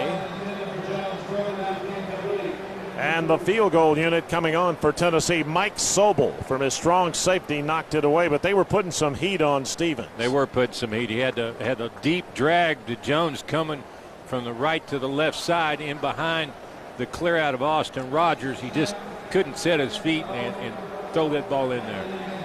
34-yard field goal attempt by Lincoln, who is 1 out of 1 on the night from 36 yards. This one is right down the middle. And he got it. Tennessee takes a 6-3 lead thanks to a 42-yard pass completion from Nick Stevens to Gerald Jones. And it sets up Lincoln from 34 yards away. And that one almost hit the goalpost. He's moving them to the left now. What was it, the one at UCLA? Wasn't that one wide left, the one that would have tied the game? It looks like he's hitting it expecting the ball to cut back to the middle. Well, he's hitting it too pure, and it's not cut. Nevertheless, he's 2 out of 2 tonight. One from 36 and that one from 34. Texas over Colorado 21-0 at halftime. Some other scores, and Oregon is leading Southern Cal 7-3 in the first quarter. Oregon teams like USC, don't they? Boy, they do. Especially getting them at their place. Florida beat Arkansas 38-7 today. This is the first time Tennessee has had the lead in a game since UAB back on September 13th. Well, Tennessee did what they wanted to do coming out of the locker room. You always want to come out, take the kickoff, and get points. Now, granted, it wasn't a touchdown, but points are points. Dan Nicholson is not going to return to the lineup, so it will be DeMarcus Grady, and Ryan Morris will be back in when Northern Illinois gets the football to start the second half. Actually, their first second half possession. The Volunteers used on their first possession 2 minutes and 23 seconds. Chad Cunningham will kick it off for the Volunteers, and back deep to receive it, D'Amico Brown and Ricky Kreider. Tennessee with the first lead they've had since the UAB game. They're up 6-3 early here in the third quarter. Vanderbilt still leads Auburn 14-13 in the fourth quarter in Nashville. Auburn's still having a hard time scoring points. I'll tell you, a lot of teams might have a hard time against Vanderbilt. Kick by Cunningham. This is Brown at the 6. Up the middle, cuts left. Horse collared at the 25, and that's where they'll put it into play. There is a penalty marker dropped. I think this one's going against the Huskies. Gerald Williams makes the tackle for Tennessee. This one dropped around the 20-yard line. Block in the back against the Huskies. That's their second penalty of this half, the second penalty of the game.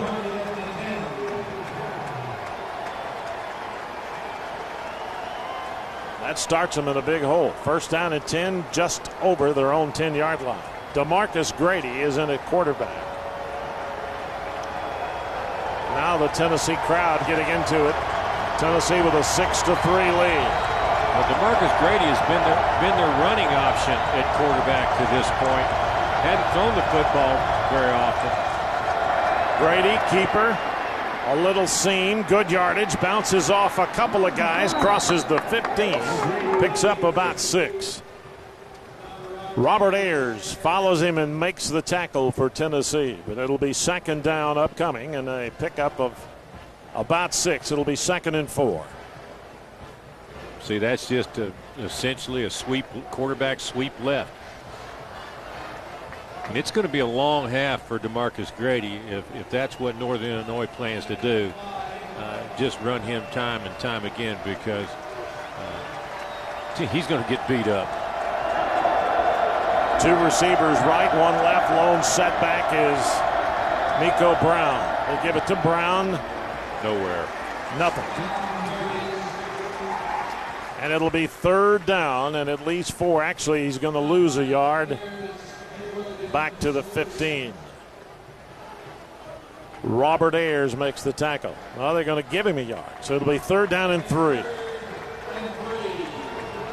Big play for the Volunteers. You'd love to force Northern Illinois to punt it from this deep in their own territory. Get some good field position for a change. 3rd down and 3. DeMarcus Grady at quarterback. Miko Brown is the tailback. Tennessee coming hard. Grady rolling right. Keeps it. Tucks it. short of the first down. Dan Williams gets there first, number 55, and it'll be 3rd down and about 1, maybe 2, depending upon where they mark it. It'll be 4th down. Well, Grady wanted to throw the quick pass out to the left. It wasn't there. Just takes the ball and takes off running right. When you go sideline to sideline against Tennessee, you're not going to have much luck because Tennessee's going to run you down. Vols are currently ranked 17th defensively in the NCAA. Gerald Jones will receive the punt from Dittbender, who will stand inside his 5 and will punt it away. See if he goes back to the rugby kick. No. Tennessee coming hard. High kick taken by Jones at the 37. Jones to the right, cuts back to the left, spins away, crosses the 45. A good return right there after the 45-yard punt by Dittbender. But Tennessee gets good field position now. They'll have it 1st down and 10, and they'll put it at the Volunteer 47-yard line. Well, the return was set up to go to the right. The Huskies shut it off, and Jones, he just ad-libs from then on. You know, when you get the ball in a guy's hands like that, a lot of times they're just going to go where they feel, and he felt the hole in the middle.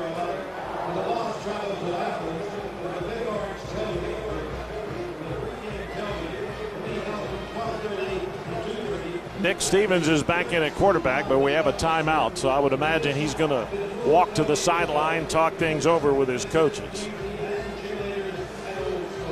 Arian Foster will be back in at tailback for the Volunteers. Austin Rogers, we talked about him a little bit tonight. He had a couple of big catches in the first half. I'm glad to see him back in the mix. Yeah, he'd gotten to be kind of the forgotten man. I talked about it earlier. He had 56 catches last year and was a guy that made a lot of good, possession catches on 3rd down. Mm-hmm. He was that guy coming in the slot that we really used a lot. This year, we've used a lot more just 2 wide receivers, and he's been left out of that mix. I'm with you. I'm glad to see him get a chance to catch a couple balls. 2 catches, 14 yards for Austin Rogers tonight. Not a great game statistically, but nobody's got big numbers in this game yet. Coach Jerry Kill trying to revitalize the Northern Illinois program. Got him off to a 2-2 start coming into tonight's game here at Tennessee. Well, he came over from Southern Illinois and essentially brought all his staff.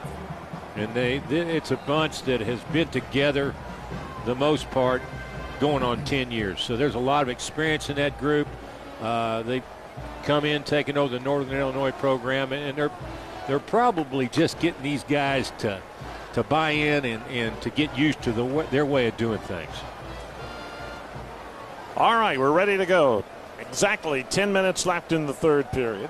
Denarius Moore, Austin Rogers, and Brandon Warren are the receivers for Tennessee. Stevens still at quarterback and Foster still at tailback. Rolling right, plenty of time, going deep down the middle, got a man, he's got it! Touchdown, Big Orange! Denarius Moore, a perfect strike from Nick Stevens. 52 yards, and the Volunteers extend their lead. Yes, you call that was a perfect strike. Went downtown to Denarius Moore. All it is a deep post pattern. Little play action, roll back to the middle of the field, spot the center of the field and see if you got it and let it rip. And he puts it right on the money. He never had to break stride.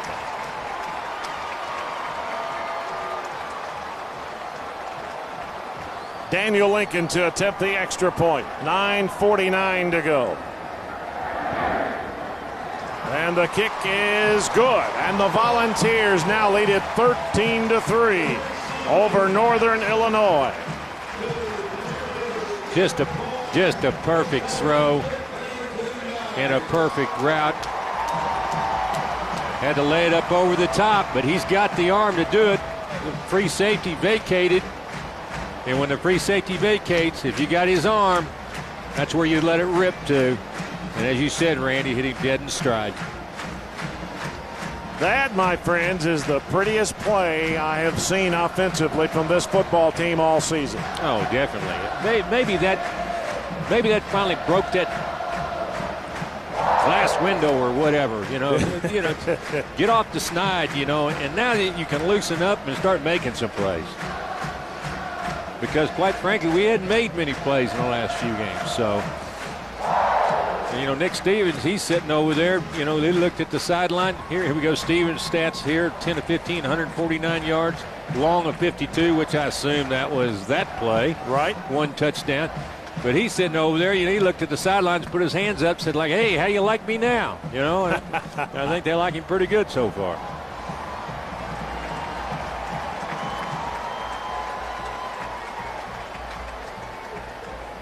All right, there's Smokey. Smokey liked it too.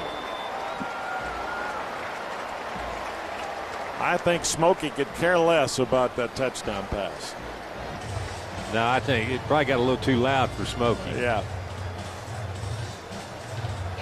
It's a 13-3 lead. Tennessee has scored 13 unanswered points since late in the first half when they got that field goal, and now they've added a long touchdown and another field goal in the first 5 minutes and 11 seconds of this period. How long has it been really since we've seen Tennessee throw a deep post pattern down the middle of the field? I'm not talking about this year either. No, Eric Ainge, he was struggling with that hand at the beginning of last year. Couldn't throw it deep. Yeah, and so it's been going on a year and a half since we've seen a ball aired out. Miko Brown and Ricky Kreider will receive the kick from Cunningham as he kicks it for the second time this quarter. Tennessee has taken a 13-3 lead.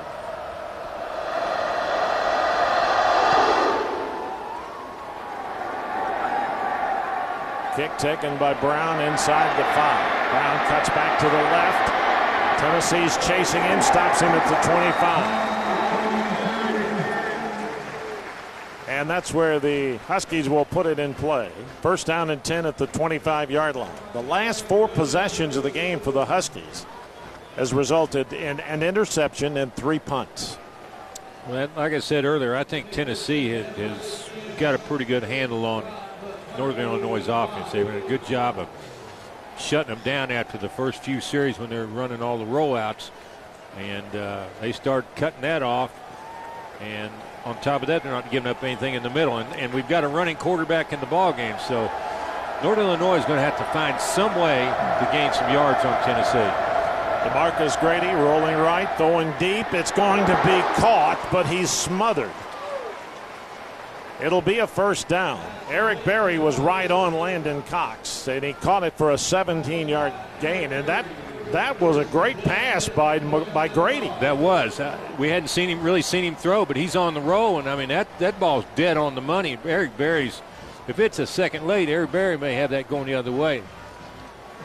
17-yard gain. It's a first down out to the 42. First down and 10.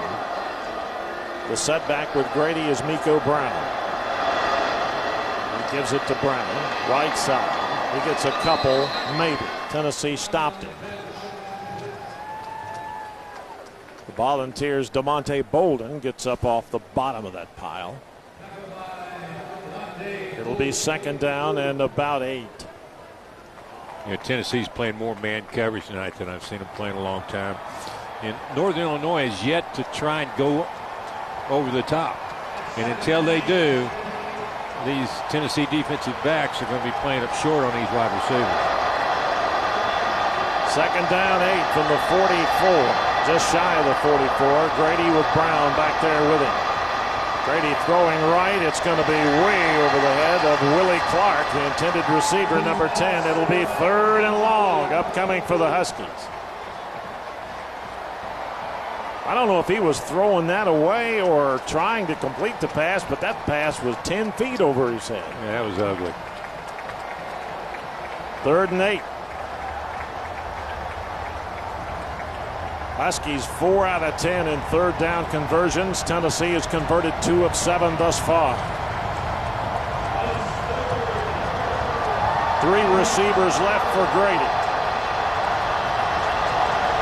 This crowd really getting loud Here's Grady dropping back, throwing deep. He's got a man. It's caught at the 25.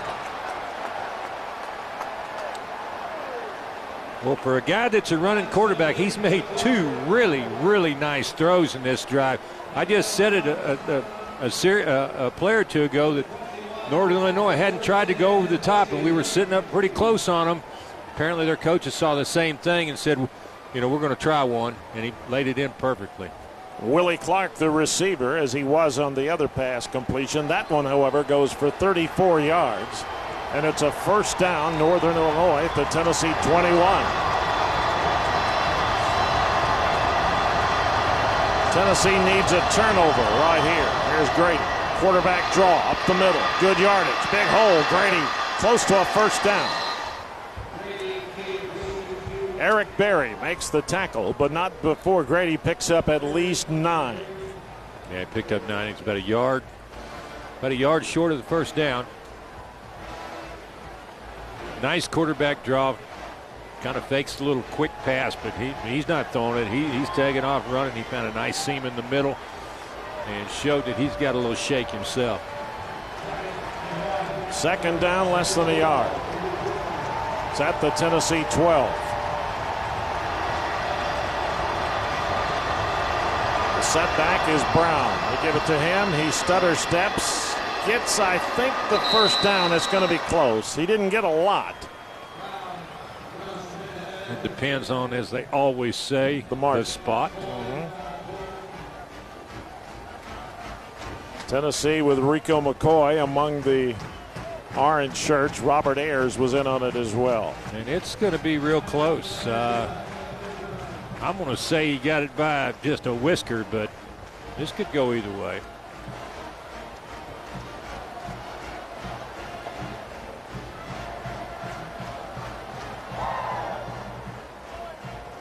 It is a first down.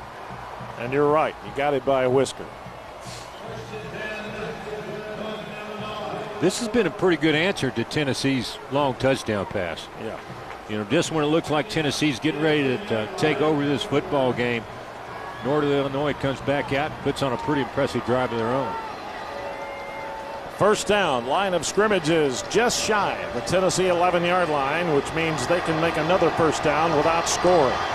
Justin Anderson in at tailback with Grady at quarterback. Quarterback draw. Grady, actually the direct snap went to Anderson. Picked up 3. And he got all 3 of those himself. Yeah, initially it looked like there was a wall in front and there was no place to go, but he just kind of picked and then shot forward. As I talked about earlier, he's a big, heavy guy with good body lean, and he made 3 yards out of nothing. Line of scrimmage inside the Tennessee 9. Second down, 7. Clock under 6 minutes to go in the third quarter. Tennessee with a 10-point lead. Tight formation from Northern Illinois. They got a little bunch on the right. Grady rolling right, pumping once, throwing it away. Too many orange shirts defending. Nathan Palmer, the intended receiver. And back deep for Tennessee was Devin McKenzie, among others. A little fake right, but they tried to run the bunch formation and a pass out to the right side. I never understood why teams like to ever do that to the short side of the field, because it's essentially like putting another defender over there. You got that sideline that shuts you off, and you got 2 guys going against 4 defenders. There's never anybody going to be open there. DeMarcus Grady, 52 yards, 2 out of 4 in passing, and now a timeout called for by Northern Illinois. Big play upcoming. 3rd down and 7. With the football almost on the Tennessee 8-yard line.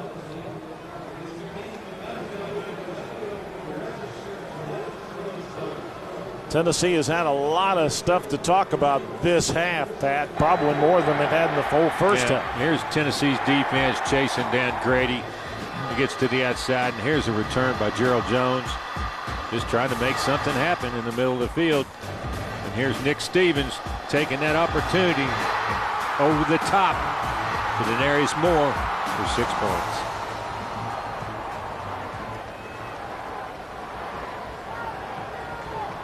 Tennessee with a 13-3 lead, but Northern Illinois is threatened. Do they carry this pay-per-view in Flower Mound, Texas? He can get it from ESPN, I think. They're 360. ESPN game plan, they can get it.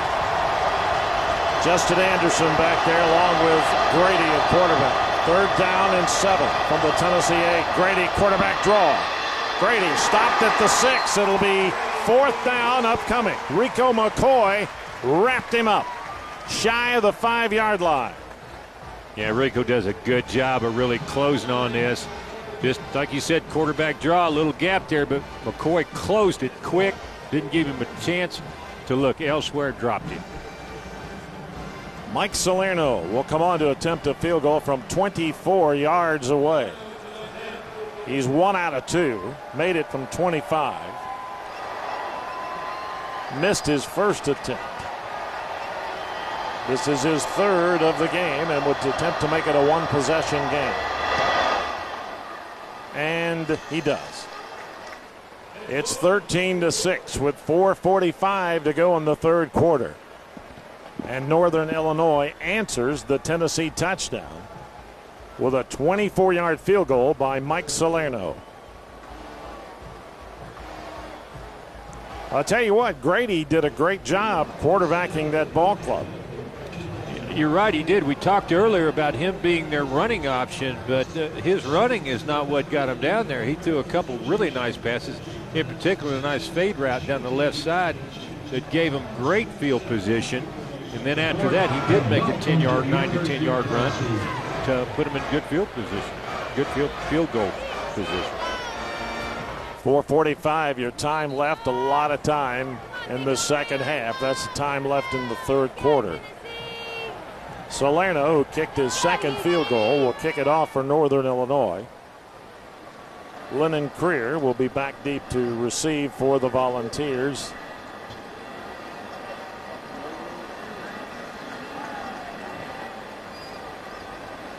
Along with Dennis Rogan. Creer's at the top of your screen. Rogan is at the bottom.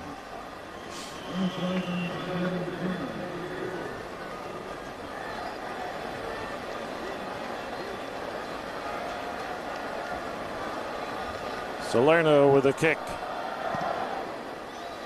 Boy, he got a foot into that one. Hits it about 5 yards deep in the end zone. And Creer will down it, and Tennessee comes out to the 20, and that's where they'll put it in play. 1st down and 10. A little bit of a breeze, but he really got all foot into that one. Yeah, he did. Well, Creer learned his lesson. Last time he took one about 3 yards deep and ended up only getting it out to the 15-yard line, and so he thought better of it that time. Stevens still at quarterback. 10 out of 15 so far in the game for Nick Stevens. Montario Hardesty, the tailback, behind him.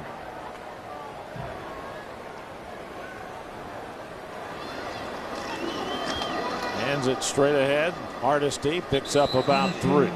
Average starting position for Tennessee in the game, 24-yard line. So it has not been that great. Hardesty gets the carry. Picks up a couple. It'll be 2nd down and 8. Tell you what, it wouldn't be a bad time to give Hardesty some carries here and try and wear him out a little bit. Just see what you can get out of him. 2nd down. Stevens drops back, pumps once, pass deflected. Almost intercepted. And the final score from Nashville. Vanderbilt has beaten Auburn 14-13. The Commodores 3-0 in the SEC. Well, Nick tried to get the ball to the outside to Gerald Jones, pumped one time, but Craig Rush did a good job of getting his hands up and deflecting that pass. That's 3rd and 8. Not a good spot to be in. Stevens out of the shotgun.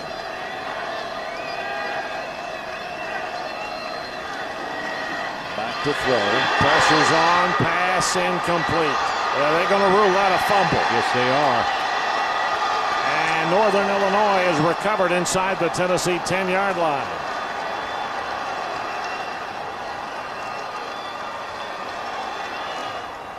My goodness. Mike Kraus was the guy coming up with the football, but let's see who got the hand on it.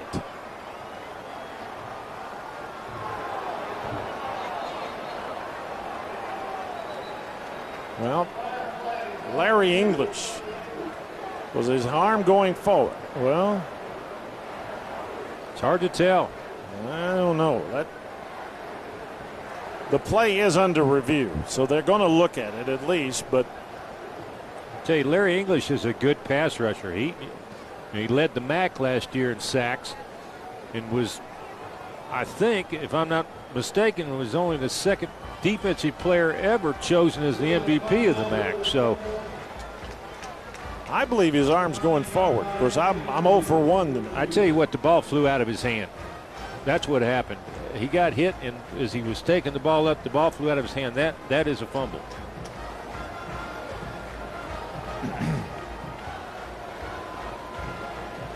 I'd like to tell you different, but that's what happened. I'd have a hard time seeing that they'll call that anything but a fumble. The ruling on the field is confirmed. It was a fumble. First down.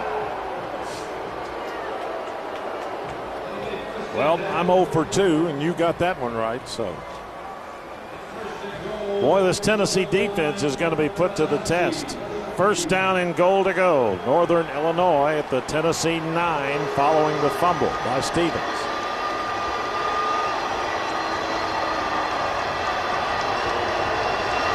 Grady still in at quarterback. Miko Brown is the tailback to his left. Grady goes left. Cuts back to the 10. Gets down to the 8, maybe the 7. Nevin McKenzie makes the tackle. Pickup of about 2. They say it to the 8-yard line. To the 7. It'll be second down and goal. I tell you what, Robert Ayers did a good job, though, of really getting off the football and pressuring upfield, forcing the quarterback inside immediately, giving his buddies a chance to clean it up. Second down and goal to go for the Huskies. 3:25. That clock is rolling. That's the time left here in the third quarter.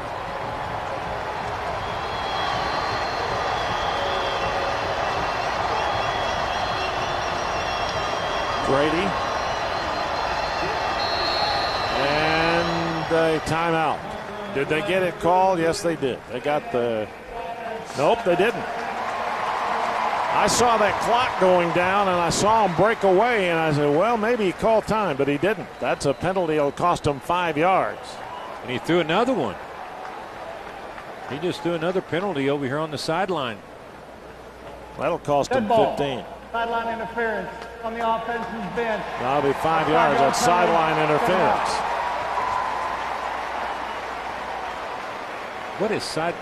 Why is that sideline interference? I have no idea.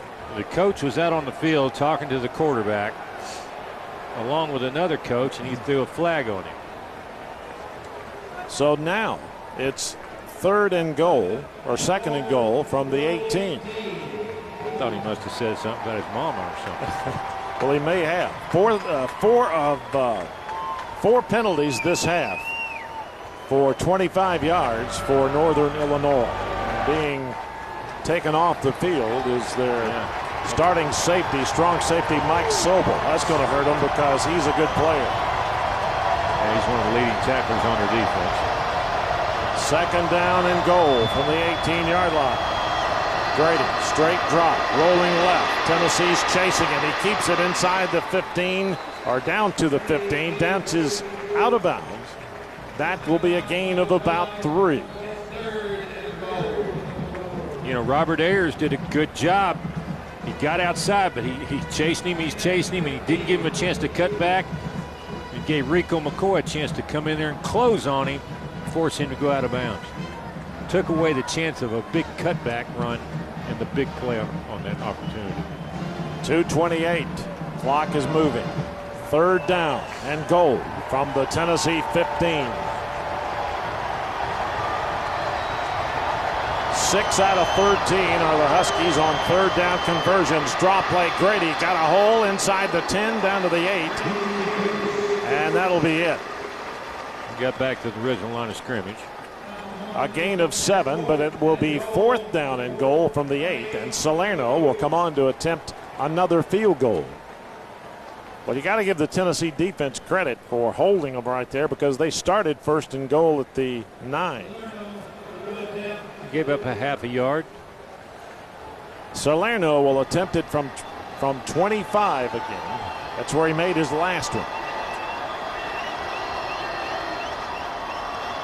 High snap, kick is away, and it is good. 13-9. Northern Illinois has cut Tennessee's lead to 4 with 91 seconds to go here in the third quarter.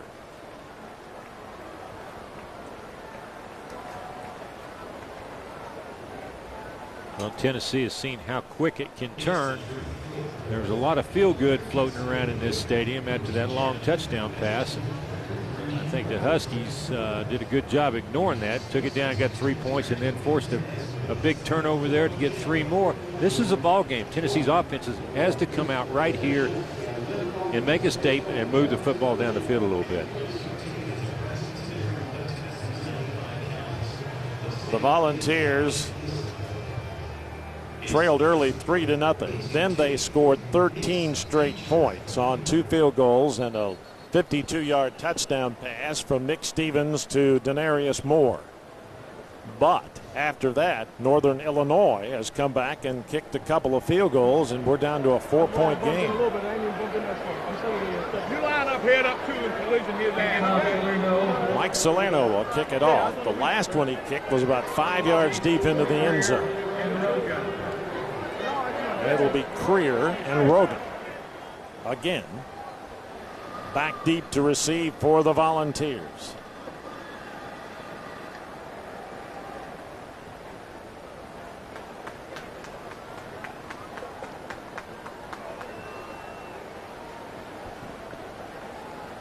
Tennessee 13, Northern Illinois 9.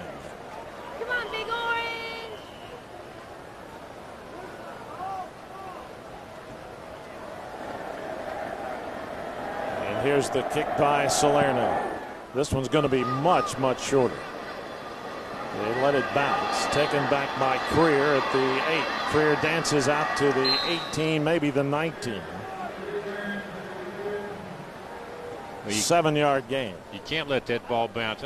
But I imagine it took Creer by surprise. He's had 2 that have pushed him back into the end zone, and that one dropped about 20 yards in front of it. He just didn't get up in time to catch it. Once that ball bounces, your kick return is essentially over.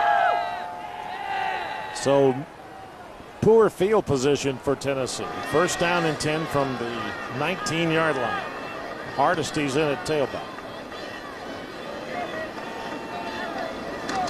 Stevens flips it over here on the left side. Caught. Denarius Moore picks up about 6 out to the 26. Pickup of 7, so it'll be 2nd down and 3. That's a good 1st down play. Gets it out to him quick. Gets a big tackle out there out in the way, and Denarius Moore shoots it up the field. That's a pretty darn good 1st down play. Anytime you pick 7 yards on 1st down, you're happy.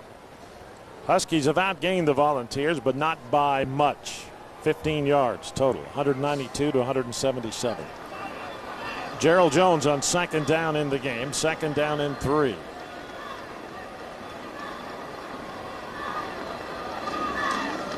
He's going to dance sideways, pick up a couple.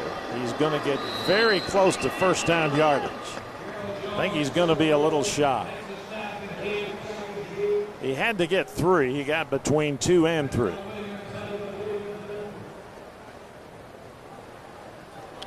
Well, he got 2 and essentially 2 on his own, because there wasn't anything there. It's about a foot short, so it'll be 3rd down and a foot. And that's the end of the third quarter.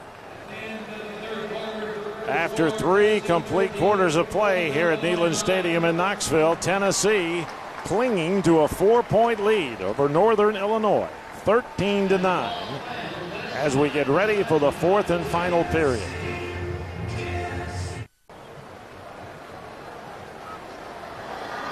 Stevens keeps it himself. Did not get much, but the push may have given it to him. Let's see where they mark it. I don't think he got it. He hesitated trying to get his little gap on the right. I don't know that he found it. And it's fourth down, and Tennessee's going to punt. I'd like to look at that again. It seemed that Stevens hesitated whether I don't know if he got the snap clean, but he hesitated and then kind of just moved to his right. Here we go. Oh, he got it. There wasn't anything there. He just didn't have any place to go. They measure for it. It is short by about 4 inches. And you know, everybody says, oh, we can get 4 inches. You can't get 4 inches. You know why you playing? Well, you never know what can happen in a football game. Your guard could slip. Your center could slip. They could stop you, and you darn sure don't want to give a visiting team a short field in a close football game. Chad Cunningham will punt it away. Fourth down at inches. I have seen teams that Philip Fulmer has put on the field that would go for this, but not this one. Not this one, no. Cunningham boots it high. Brown backed up inside his 20. Brings it around to the right. Tennessee's fans want a block in the back. They're not going to get it. But Brown returns it back to the 25. Great punt for Cunningham, 53 yards.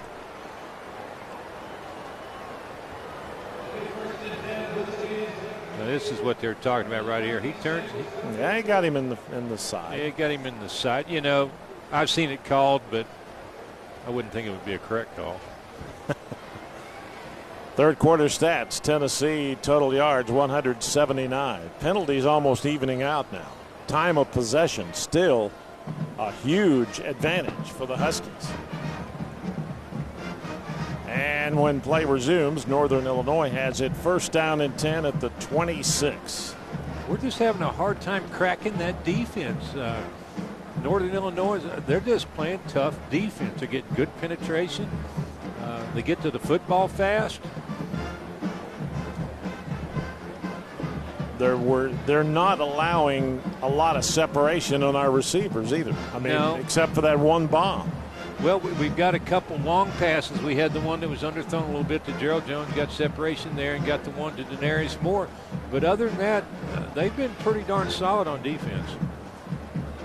You know, they're ranked. You said it earlier. I mean, they're ranked at the top of the MAC in defense. Now, granted, that's not the SEC, but they do have the #1 defense in the league.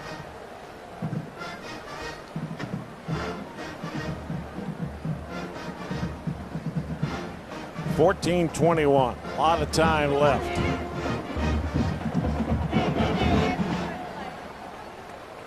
First down and 10, Northern Illinois, when time begins again and again at their own 26.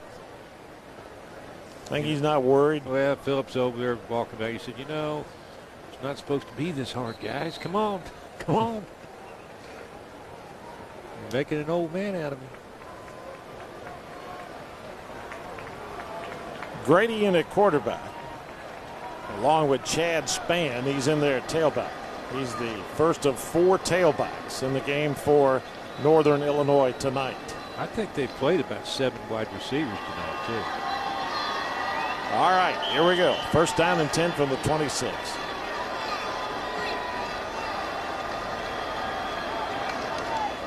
Handoff, tailback Spann, not much there. Tennessee slows him up. Penalty marker dropped at the line of scrimmage.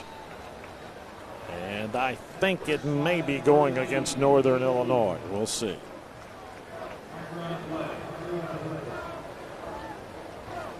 Illegal procedure. That'll back them up 5. It'll be first down and 15. Number 83, offense. He was not on the line. How do you play an entire half and not get penalized? And now you've played basically 1/4 of the second half, and you've been penalized 5 times for 30 yards. You're just making up for it, I guess. I don't know. You know, they've had, we talked about penalties hurting Tennessee's offense in the first half. They've had 2 or 3 penalties that has hurt their drives in the second half. First down now and 15. We'll back it up to the 21. Grady, quarterback draw. A little hole seam as he crosses the 25. Chris Walker makes the tackle. Not much of a hole there, but the seam developed, and he came in and picked up 7. Yeah, Grady has turned out to be essentially their running game. A lot of quarterback draws, letting him pick holes and find open areas to run to. We've shut their tailbacks down.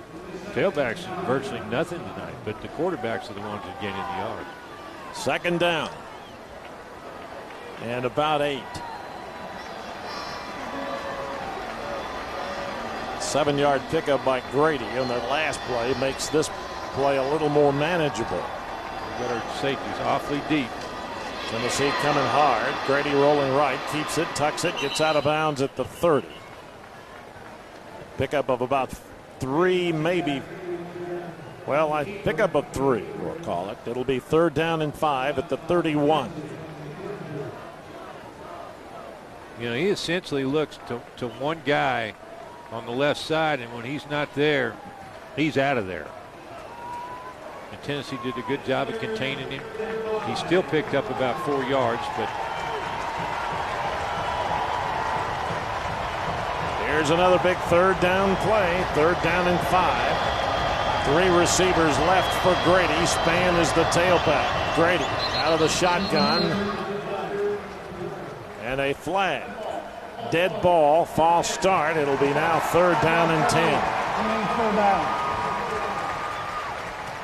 6 penalties for 35 yards in this half alone for Northern Illinois.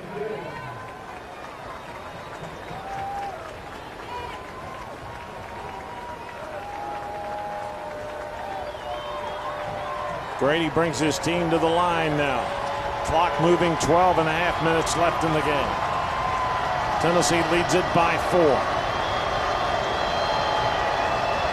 Grady dropping back. Tennessee with a little flare over the middle. Tennessee was bringing some heat. Pass was intended for Spann, but the pressure on Grady was too much. It'll be 4th down, and the Huskies will punt it away. yeah, he wanted to dump it off to Spann just underneath, but golly, he just didn't hardly have time to get the ball to him. He got hit from 2 sides. I believe that was Ben Martin and DeMonte Bolden, wasn't it? Chris Walker. Chris Walker. It was kind of like, hey, I'll make a deal with you. I'll meet you at the quarterback. Penalty marker again dropped. Marker on the play. Dead ball. Substitution infraction on the offense. And another penalty. Substitution infraction against Northern Illinois. That's their 7th penalty since halftime. Yeah, it's about their 4th penalty in the last minute. 40 yards in penalties now. Boy, they're stacking up. This one doesn't hurt them as much as that last one because they were going to punt anyway. Yeah.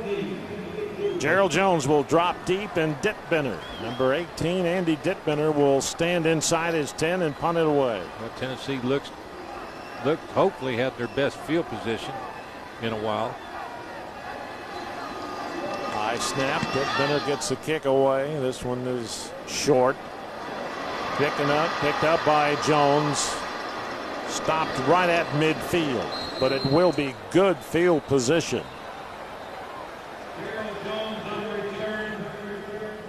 For Tennessee after a 36-yard punt by Dittbender. So the Volunteers will take it at midfield with a 13-9 lead.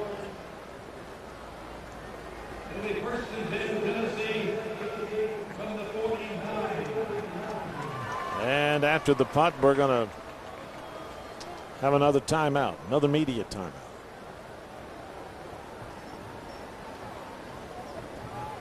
Other scores of interest today. Texas is leading Colorado 28-0 in the 3rd. Texas A&M losing to Oklahoma State 42-14. Southern Cal has taken the lead over Oregon 17-10. Ohio State and Wisconsin tied 7-7 in the second.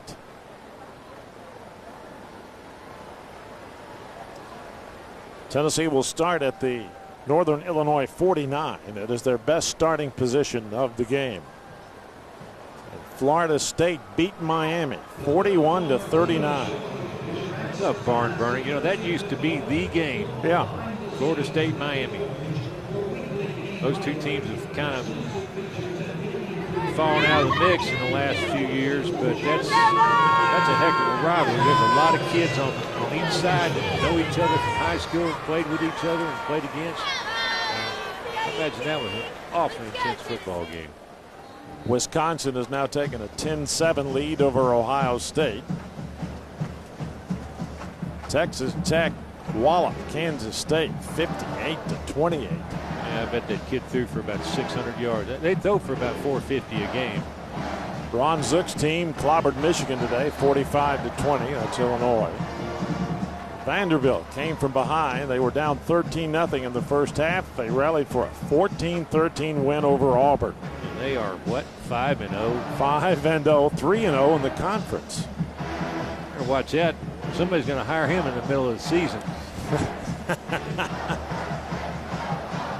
Well, there's John Crompton. You know, he's a competitor, and I know he wants to be out there.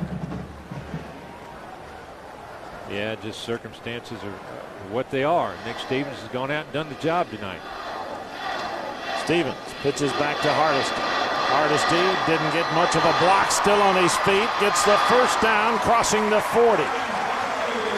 That was Foster, not Hardesty. Pickup of at least 10. It is 10. They say he was stopped at the 39. Well, you're right. He didn't get much of a block. Got a whiff outside.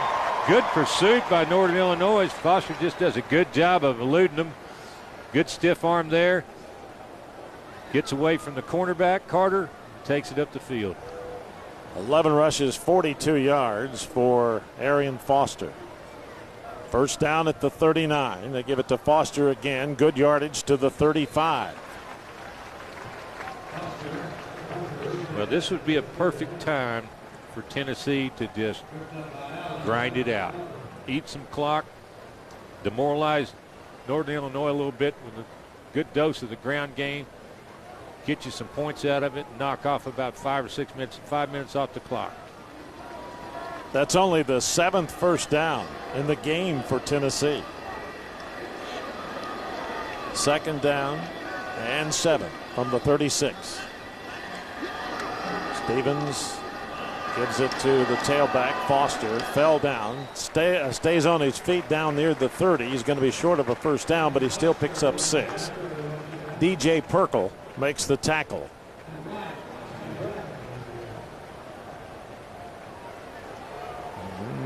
He may have had a knee touch.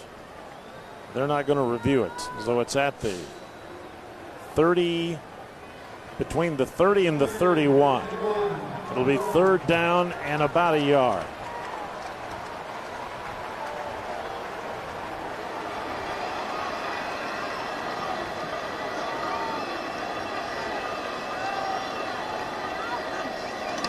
Stevens pitches back. This is Foster cutting around the right. Gets the first down. Out of bounds he goes inside the 25.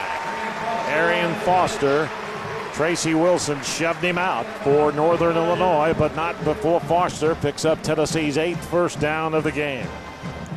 Tennessee did a good job of sealing off the pursuit from the inside. Got a couple good blocks. Gave Foster a chance to hit downhill. Pick that first down up. It's been all Foster this drive. 4 plays. He's carried 4 times for 26 yards. I'd say this will be the 5th one. First down. Stevens. Foster cuts back inside to the 20. Picks up at least 3, maybe 4. We'll watch as they unstack. Tim McCarthy makes the tackle from his middle linebacker spot for the Huskies. Clock rolls. 9:32.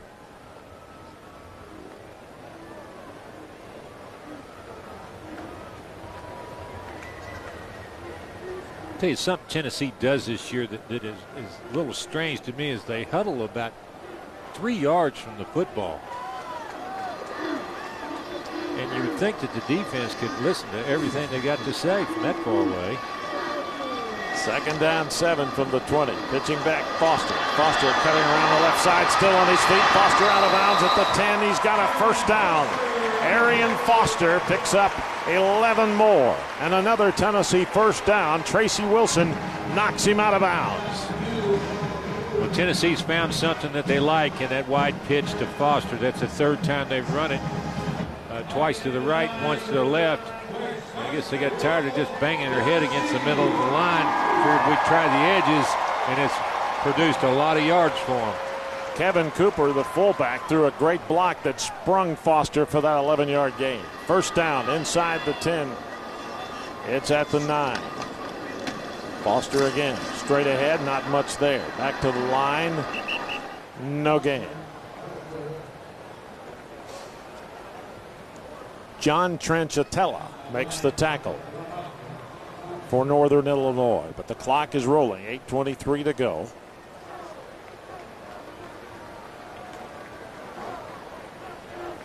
He just got too good a penetration.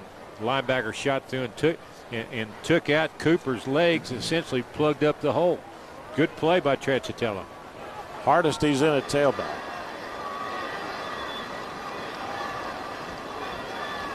Stevens gives it to Hardesty. Hardesty dances inside the 5. Hardesty down to the 3. Tracy Wilson makes the tackle, but not before Hardesty picks up 6. It'll be 3rd and goal from, well, they say a knee touched at the 4. I tell you, it's a good strong run, though. He shot up through the hole. I didn't see a knee touch the ground myself. Hardesty comes out after 1 carry. And Foster is back in. And now a timeout. Tennessee calls the time with 7:26 to go in the game, and the Volunteers leading it 13-9.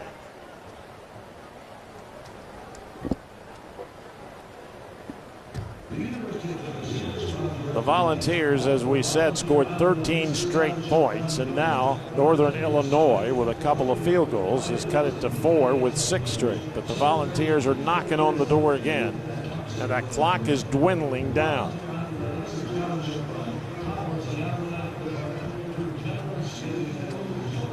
And other than 1 carry by Hardesty, it has been all Arian Foster.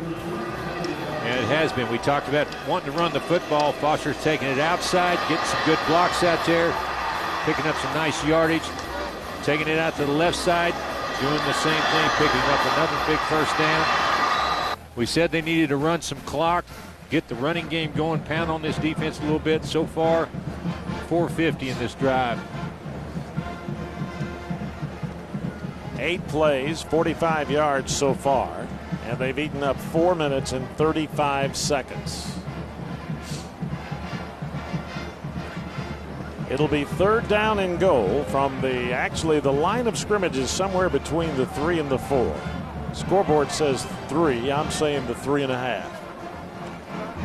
And this is a spot, you've got 3.5 yards. Do you run the football again? I mean, that's normally some pretty tough running yardage down there. You got people packed in there. Or do you throw your first pass of the drive? This is a spot where you can, if you've got a package where you've got a couple, what you feel like are really good 2-point conversion plays, this would be a good spot because, since on a 3.5 or 3, it doesn't make any difference. If you believe you've got just a locked 2-point conversion play, this is the time to run it. Tennessee coming to the line. It's 3rd down and goal.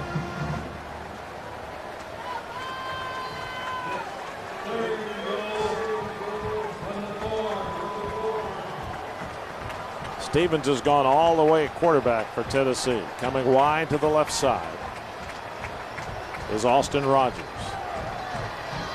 1 receiver right, 2 left. Northern Illinois didn't have enough men on the field, but now they do. Foster is the tailback. And another timeout called by Tennessee.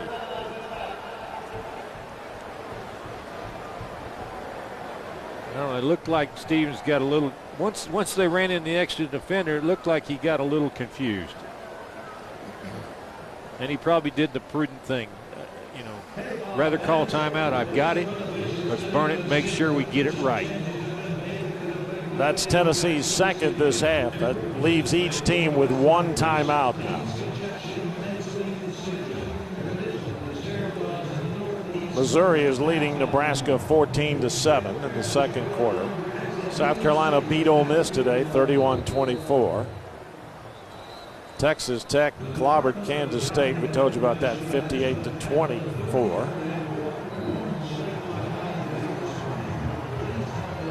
I heard a stat today that I have a hard time believing. They were talking about Chase Daniel, quarterback from Missouri, said that he has not had a 3-and-out.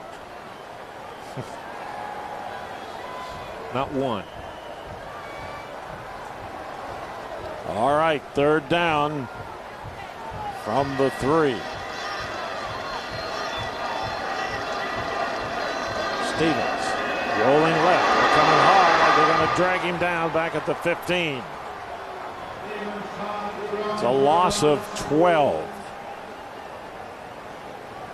Larry English got there. He's the pass rusher. He's the guy that brings the heat for this team. He's their MVP. Nick rolled out left. If he had a little bit longer, he had Austin Rogers breaking open on a quarter pattern. Just didn't have time to get there. I believe Nick, he's got to get out of there. He just was kind of lazy little roll. You got to get out of there, get where you got there and see and get rid of the football. Daniel Lincoln, a 32-yard field goal attempt. And he missed it. No good. Wide where? Left.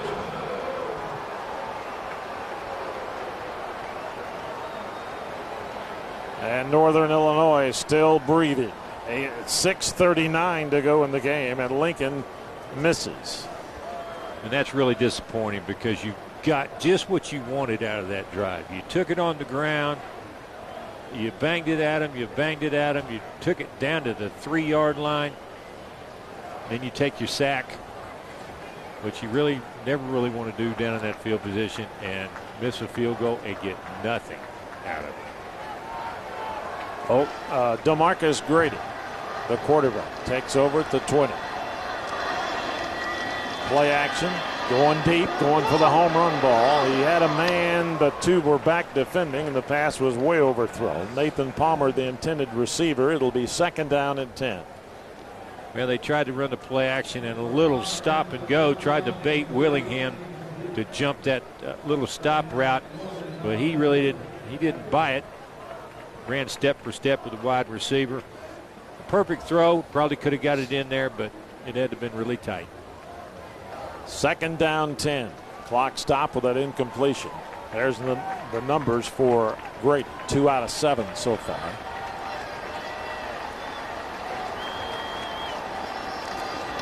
A little slip screen to the right side. Palmer, the receiver, to the 25, to the 26, maybe the 27.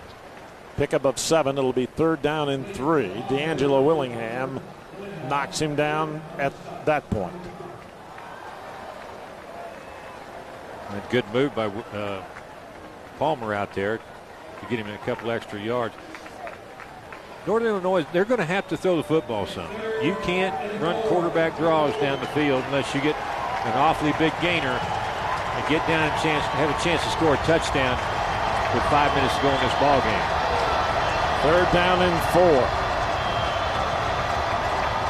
Grady throwing, batted down at the line of scrimmage. Who got a hand on it? Gerald Williams, number 57, knocked it down for Tennessee. Gerald gets it. Oh, it bat hit him right in the face. Had one receiver on the left side. Had good coverage out there, too. Don't know if they could have completed the ball if it had gotten through. Deadbender will punt it away. 4th down and 4. Gerald Jones stands inside his 40 to receive for the Volunteers.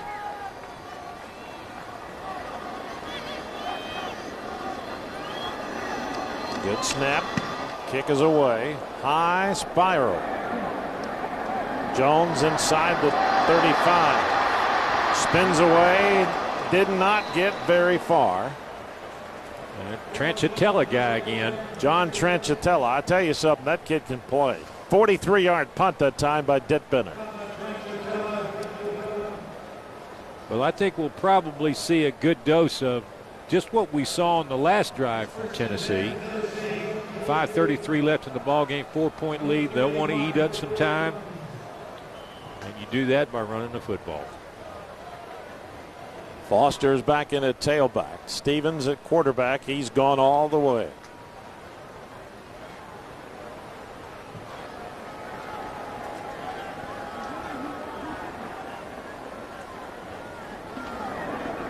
They give it to Foster up the middle. Tripped up as he crosses the line of scrimmage. Picks up about 2. It'll be 2nd down and 8, but the clock is rolling. 5:21.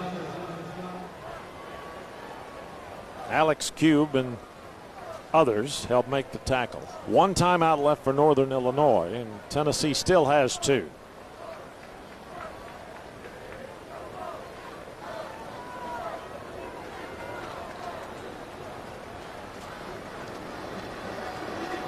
Foster still in.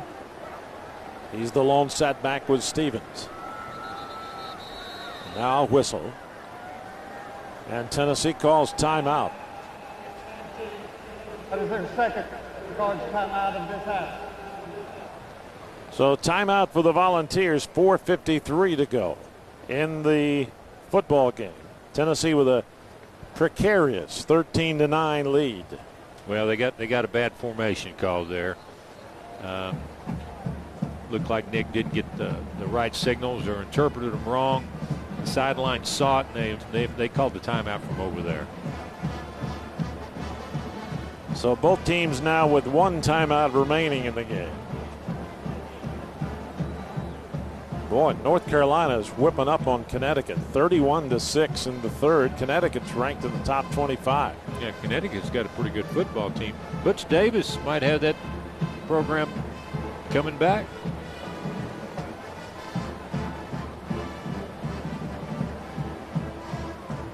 Tell you what, South Carolina needed to win in the worst way today. They did. They got it against Ole Miss.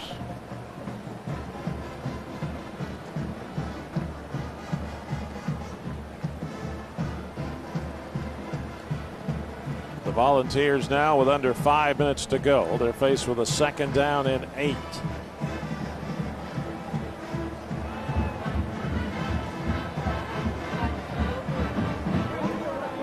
Tennessee looking to stop a 2-game losing streak with a win tonight to improve to 2-3 overall as they head to Georgia next Saturday afternoon in Athens, Georgia.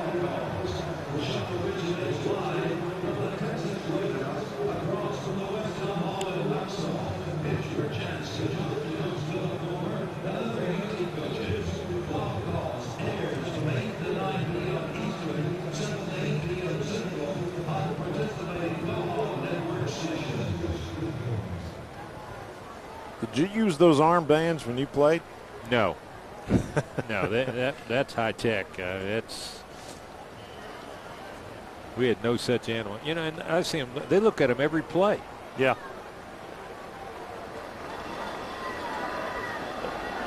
You know, somebody just said I knew all the plays. Yeah, I did. I knew all the plays. I didn't need one.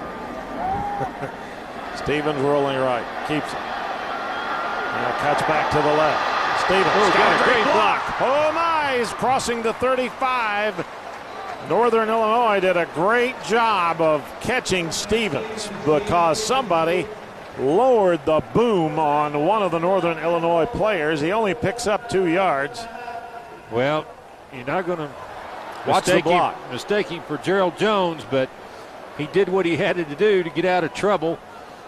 Came back across it, probably the longest run, farthest he'd run in a long time. But he did gain, what did he gain there, 2 yards? Gained 2, but he ran about 30. He lumbered for 2.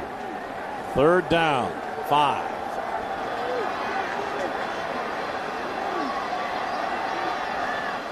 Stevens fires the pass. It is caught. First down, Volunteers. Austin Rogers. Now an official comes in from the other side and says no. Phil may want to look at that. I don't know. That was sitting right in front of him. I mean, he's got a good idea whether he caught it or not. Well, we'll take a look and see. Nah, it didn't look. I don't believe it was. I don't know. He might have been under that ball. Well, the play's under review, so it's going to have to be something like you said earlier. Conclusive. But they called both. I mean, they first called the catch.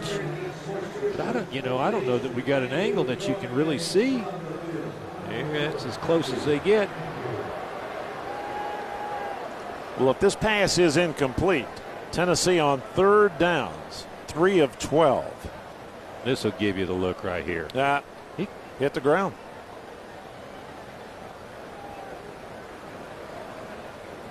Well, Tennessee struggled on third downs. You know, they're coming into this ball game. They're hitting on about a 35% clip on third downs, and that's not that good. You want to be in the 40s, 40 to 45. Will have you a successful offense. If you're in the 30s, you're giving the ball back too much. Incomplete pass, fourth down. Well, I got that one right, so I'm 1 out of 3 tonight. I was wishy-washy on that one. I didn't have enough stuff to make a stand on that one. Miko Brown will drop deep. This is still a ball game, folks. 4:07 to go. A good return here could set him up in pretty nice field position. They came after him, knocked him down, no flag. And Tennessee downs the football inside the 20. And Cunningham was knocked to the ground. A 46-yard punt. They didn't touch it. Good job of acting, though. Yeah, that was weak. But a good punt. Took them back inside the 20-yard line. Have to go 88 yards, and they need a touchdown. Not 88 yards. 78. 82 yards. 18, yeah. One of us will get it right sooner or later. Well, don't look at me. I failed math in 3 states. 3:56. Ryan Morris is a quarterback, number 15. Pass incomplete. He got buried. Popped it over there. Robert Ayers was breathing down his neck. Well, Robert Morris hadn't played much football. I think he saw Ayers coming, and he didn't really want much of that. And he comes out after that play. Second down, Grady back in. 2nd and 10 on the 18. A hard time getting the play called.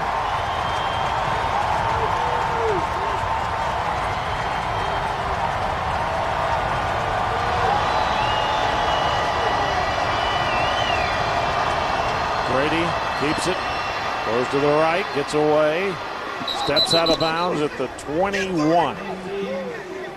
It'll be 3rd and short, picked up somewhere between 3 and 4 yards. That's fine. With the new rules, now they're going to set the ball, and now they're winding the clock. You're not going to beat me with quarterback draws. That's all there's to it. I mean, I don't care how flashy you look and how many moves you make. You're not going to beat me with a quarterback draw. You're going to have to take it down the field sooner or later. 9-yard gain is the longest run tonight for Northern Illinois. Longest of the year, 23 by UAB. 3rd down and 6 from the 22-yard line. Clock moving. 3:19 to go. Morris back in at quarterback. Keeps it. And he's stopped at the 21-yard line. Did not even get back to the line of scrimmage. He lost a couple. Dan Williams and Nevin McKenzie were there to wrap him up. Well, Tennessee's bringing a lot of pressure, and Northern Illinois is running max protection. Only putting 2 guys out in the route. They're both covered. There's nobody to throw to.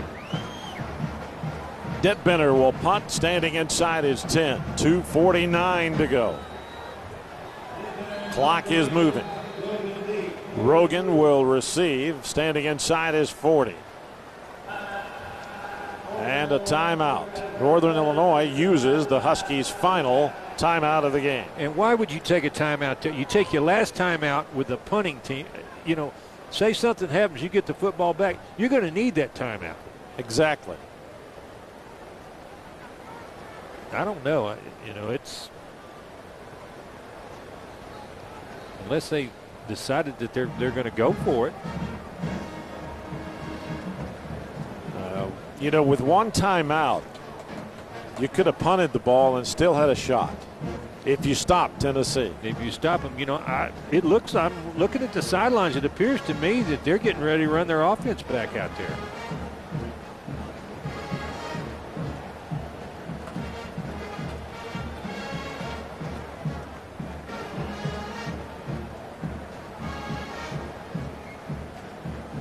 Well, they're going to be faced with a 4th down and 8. Well, Tennessee's defense is coming back on the field, so that's what they're expecting.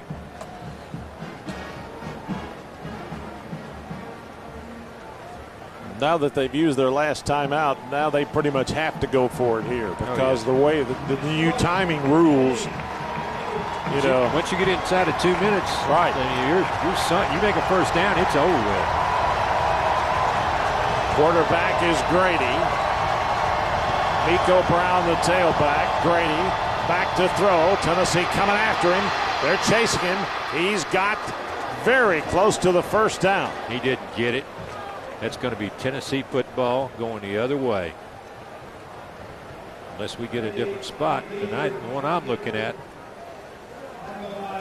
Rogan made the tackle. We'll see where they mark the football. Ooh, boy, this is going to be close. Boy, it is, isn't it? I might have missed this one.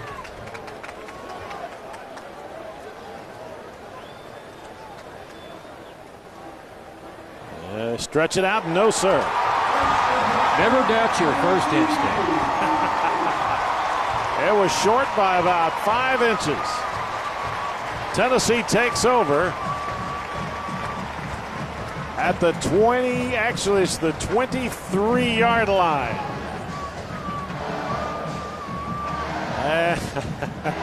It's a happy bunch of defensive players right there.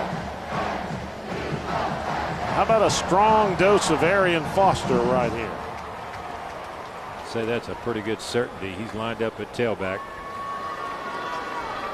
Hardesty is also. Hardesty. What is that? That's Hardesty. Good yardage. Picks up close to 10 yards.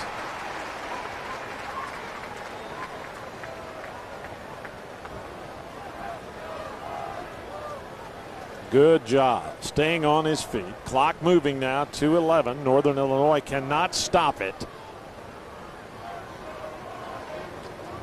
You'll see Nick Stevens. He won't even break the huddle until they get to around 10 seconds.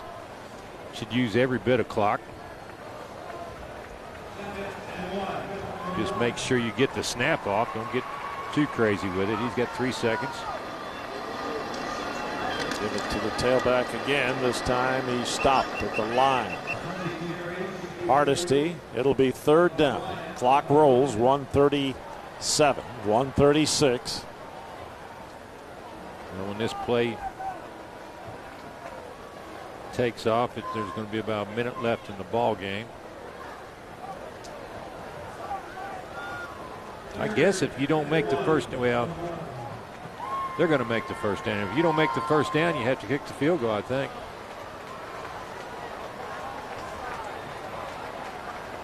Hardesty's in there.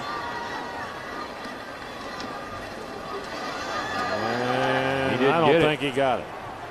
Took too long. He actually took the handoff too deep in the backfield.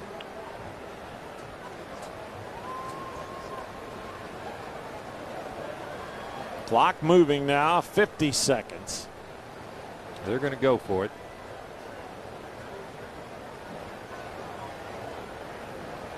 I guess they feel like even if they don't make it, Northern Illinois has only got 20 seconds left with the football. Fulmer's going to bleed the clock and call time.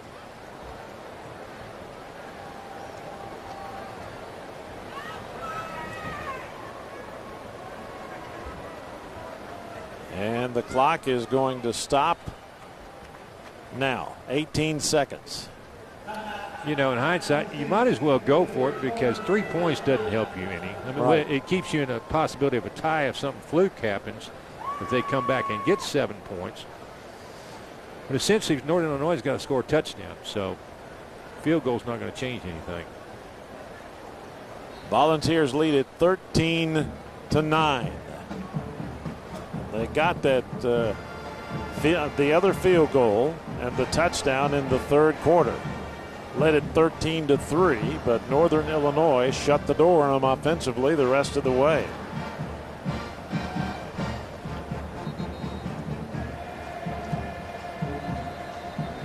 Tennessee, if they hang on for 18 seconds, will improve to 2-3 overall. They will stop a 2-game losing streak. And the 13 points they have is the lowest point total in a victory here at Neyland Stadium since they won 10-9 against Washington State back in 1994. Was that the game that had Samoa, the ambidextrous? It wasn't? Tom Mattingly, our historian, our staff historian, says no. It was 1980. All right. Had the right school, though. They give it. Nope. Did not get the first down. I don't know where that little toss sweep went to, but that was the most effective running play we had all night. And instead, they just ran it straight up in the line 4 times.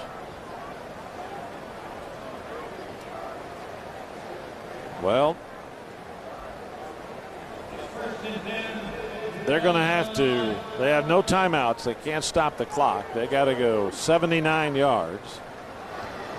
They might have 2 plays left. I don't know. Here's Grady dropping back, flares it out. Another flare. Tennessee's going to. Grady's got it. Flips it back. Tennessee's got him again. He throws it again. My goodness, they're going backwards. Tennessee is going to. That's a sit. End the game, but it's a. Well, forward lateral is what he was going to call. My goodness gracious. There is a flag, but we'll have to see what it is. If it's a defensive foul, then we'll have another play. I've got to believe it was a forward pass out of the end zone, which should be a safety. Yeah. An illegal forward pass against the offense. That penalty is behind. Game is over. Well, maybe that's a pass, but not a lateral. I don't know. But anyway. My goodness, I feel like I played 4 quarters tonight. I tell you, it's a win. It was not pretty, but it was a win for Tennessee as the Volunteers improved to 2-3 on the year as they get a 13-9 victory over Northern Illinois tonight here at Neyland Stadium. The Volunteers are 2-3, headed to Athens, Georgia, in a 3:30 game on national television next Saturday in Athens, Georgia. And the Bulldogs are going to be looking to bounce back from a tough loss at home against Alabama last week. Pat. Yeah, they are, and they want some little. They always want a little payback against us. It's going to be a little different game than what we watched tonight, but we did see some signs of life from our quarterback, and that's progress. Thank you for watching tonight on our pay-per-view telecast. Again, Tennessee wins over Northern Illinois 13-9. That's the final for Pat Ryan and our great crew here at Neyland Stadium. I'm Randy Smith. Good night, everybody.